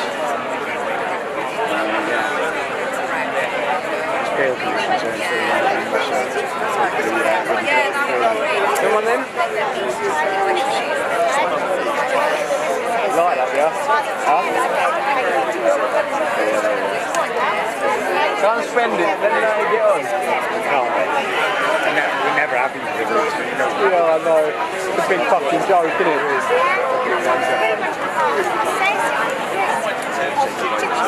Yeah. Well, good to see you. Take care. I'm the only one who's still standing. You're the only one that's still allowed there, isn't you? Yeah. Well, I kind of keep it calmish. I just don't like getting thrown out of place when I don't want to get arrested. Yeah, right. But self-preservation's got to be done. No one else can look after us, are they?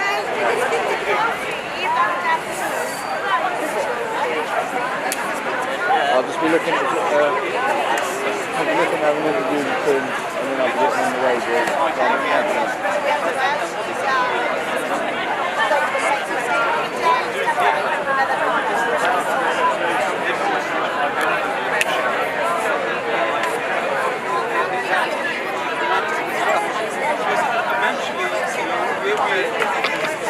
Supposed to be getting ready.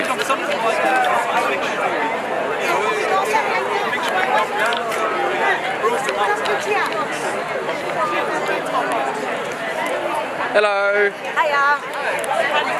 Great speech, by the way. Oh, thank you. Right, so. Right, we're filming. Let me start with that again. Right. Hello, Kim. Hiya. Well, basically I've been asking everyone today about Section 28 of the Local Government Act 1988 and what their sort of sentiments are around the prohibition of promotion of homosexuality in schools and in councils? Do we feel like now, with the way things are in society, it would be a good time to revisit, amend it for all the times and re-implement it? Well, I think it would be a good time to look at everything, really, because what's happened here is they've gone a bit too far with things, you know, and which what they always do. They introduce one thing that leads on to another thing. But here, you know, we are dealing with a massive agenda here. You know, we've got the gender ideology, we've got the queer theory, which is supposed to be LGBT orientated. When you look into them, they all have a paedophilic undertone. Yes. So everything needs to be investigated, everything needs to be revisited, and it all needs to be kept away from children, full stop, you know. And same with heterosexual, you know, yes. Children should not. All sexuality, not in schools. None at all. Right. You know, and not telling children they were born in the wrong body. That's right. absolutely ridiculous. Yes. We were all born in the wrong body. I'm supposed to be 5 foot tall. Right. 6 foot tall, sorry, not 5 foot tall. So I was born in the wrong body as well. Right. So with that in mind, it has gone too far, they've gone too far, we need to do something about it. We can't have these conversations. There is no discourse, whether it be, well, I suppose we can have the conversation, but in the public settings, for like Twitter or something like this, we get ostracised, we get attacked, we get berated, called buzzwords and horrible names for trying to defend children. That is off the back of the Equality Act, I believe. Well, I heard you just speak in opposition for it as well. With that in mind, would you be open to the idea of repealing the Equality Act? Well, the Equality Act doesn't really start. It's not doing much for us, is it? No. Is it equal? No. It's not equal, so therefore it's not doing what it's supposed to do. You know, and it's also, you look at equality now, if you was given a metre box to stand on there and I was given the equal amount of box, I'm still going to be shorter than you. Right. Do you know what I mean? Yeah. So what is equality here? You know, people are supposed to have the same opportunities. Everybody does have the same opportunities on paper, but we seem to be favouring one group over others, you know? It's because it's not equality how people think. Because when they say equality, they're talking about things like positive racism. They're talking about things like taking a demographic, a certain select few people. Say, for instance, on the government's website, it says about Somalis, and then it says about Somali community. It says about offering them things that the normal people would have to pay for, and sort of like giving them some sort of foot up. Yeah. But like you're saying, that's causing problems. Just this week alone, I'm on all the teacher groups on social media. This week alone, there was a post put on, and it said, "Is religion still an excuse to remove from some sex education lessons?" Every single teacher on there said no. Right. I commented and I said, you need to be very careful. You don't find yourself on the wrong side of the law because it's a protected characteristic. I was attacked by teachers because they didn't mention protected characteristics. Right. Religion isn't, you know. Cool. Yeah, it is. So we've got teachers that don't even realise religion is a protected characteristic. That's how we got. That's a concern. We got our boy out. Well, our Mrs. Boy. We got him out of PSHE on the grounds of his religious beliefs. So there are ways around it, but people aren't educated to it. But I've got to ask, this is all happened under 13 years of Conservative rule. Now, do you believe there is a political solution to this with the current framework of politics and how it is set out with all the cronyisms, be it left wing or right wing? It doesn't matter who's speaking as Prime Minister. Fundamentally, all these people have got vested interests in big global corporations. Is there a political solution to this? Absolutely not. We need to pull the system down, because what we've proven in court, we have proven that all 4 UK countries adopted this at the same time, March 2017. So that would be Conservatives there. For us in Wales, it would be Labour. Right. Scotland, it would be SNP. So this isn't even a political thing. No. You know, they play in political ping pong now with our children and the safeguarding surrounding it.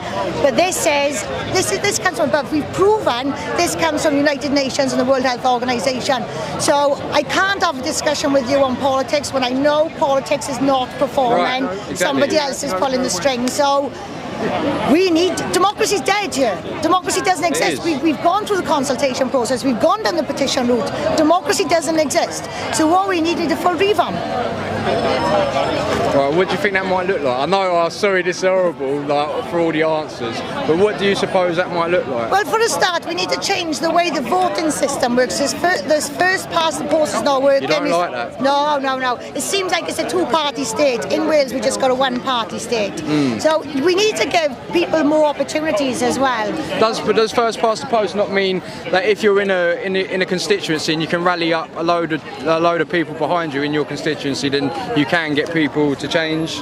No, things? not really, because we live in a society, you see. Here in Wales, if I put a red rosette on a flip-flop, it's going to win a seat. So we're not getting people voting for individuals, we're getting people voting for the colour of the rosette. Right. And that is where the issue is. Education then? Yes, yeah. We need to individuals. I think we need to, like, you know, like, well, they go out campaigning, they promote themselves then. But really, nobody knows when they go to vote and they are looking for their political party. They're not really looking for the person. And that is what's missing, you know. There's a massive disconnect between the politicians and the people on the ground, and that's a fact. And if you look at the politicians, a lot of them do come from very well-to-do backgrounds as well. It's called the House of Commons. How many commoners are actually in there? I think it's about 6% or 10% of them. You know, and if you look as well, if you look to the cabinet, so for an inclusive cabinet, we should only have 4% as LGBT. Because that's representative of the population. Right. You know, so myself, personally, I don't believe somebody can be the Minister of Health unless they've worked in a hospital, for instance. Exactly, exactly. You know? The same way for the defence and all the rest of it. I don't believe anybody should has the power to call for war unless they're willing to go and fight in war. You know, so I'm one of those. You know, I'm very much needs to be hands-on. You need to be hands-on. You need to know what you're doing. You need to know what you're doing, right? You need to know what you're doing for a start. Yeah, no, entirely. All right. Well, thank you very much for everything you do. Oh, one last question. Andrew Bridgen is here today. We've got issues with politicians, generally speaking. Is there a chance that this is going to get picked up? Like you've been putting a lot of work in for the last few years. Is there a chance that this is just going to get picked up by people now that, for all intents and purposes, are populists? They are actually playing political ping pong because there's an election next year. Right. Nobody's ever asked to speak at our events, only this week. We've had 2 politicians asking this week. They asked you? Yeah, they asked us. Right, okay. This has never ever happened before. They are playing political ping pong with our children, and that's why we are focused on the parents. We know what's going to go on, but a lot of people believe in politics. They need to go through the same process we have. And only when they experience what we've experienced will they fight for change. Amen. Well, thank you for everything. Nice to meet you. Cheers. Thank you very much. Cheers. So Did you have audio for that, boys? I love you. Thanks so much for that.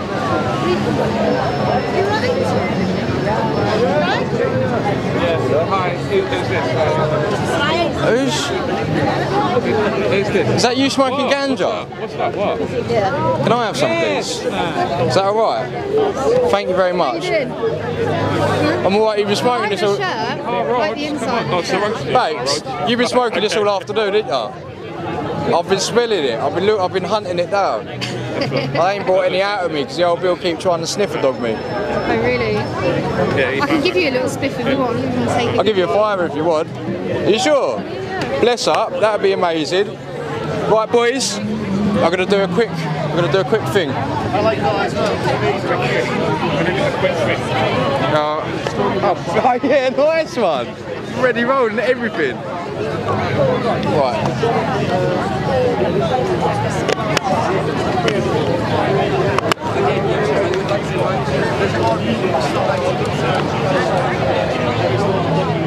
Sort of like a micro revival along it's like a micro revival, isn't it? It's amazing to see it here, so yeah, it's good. We're filming. It is interesting. Today we're in Parliament Square talking to PCP Wales. That's about it.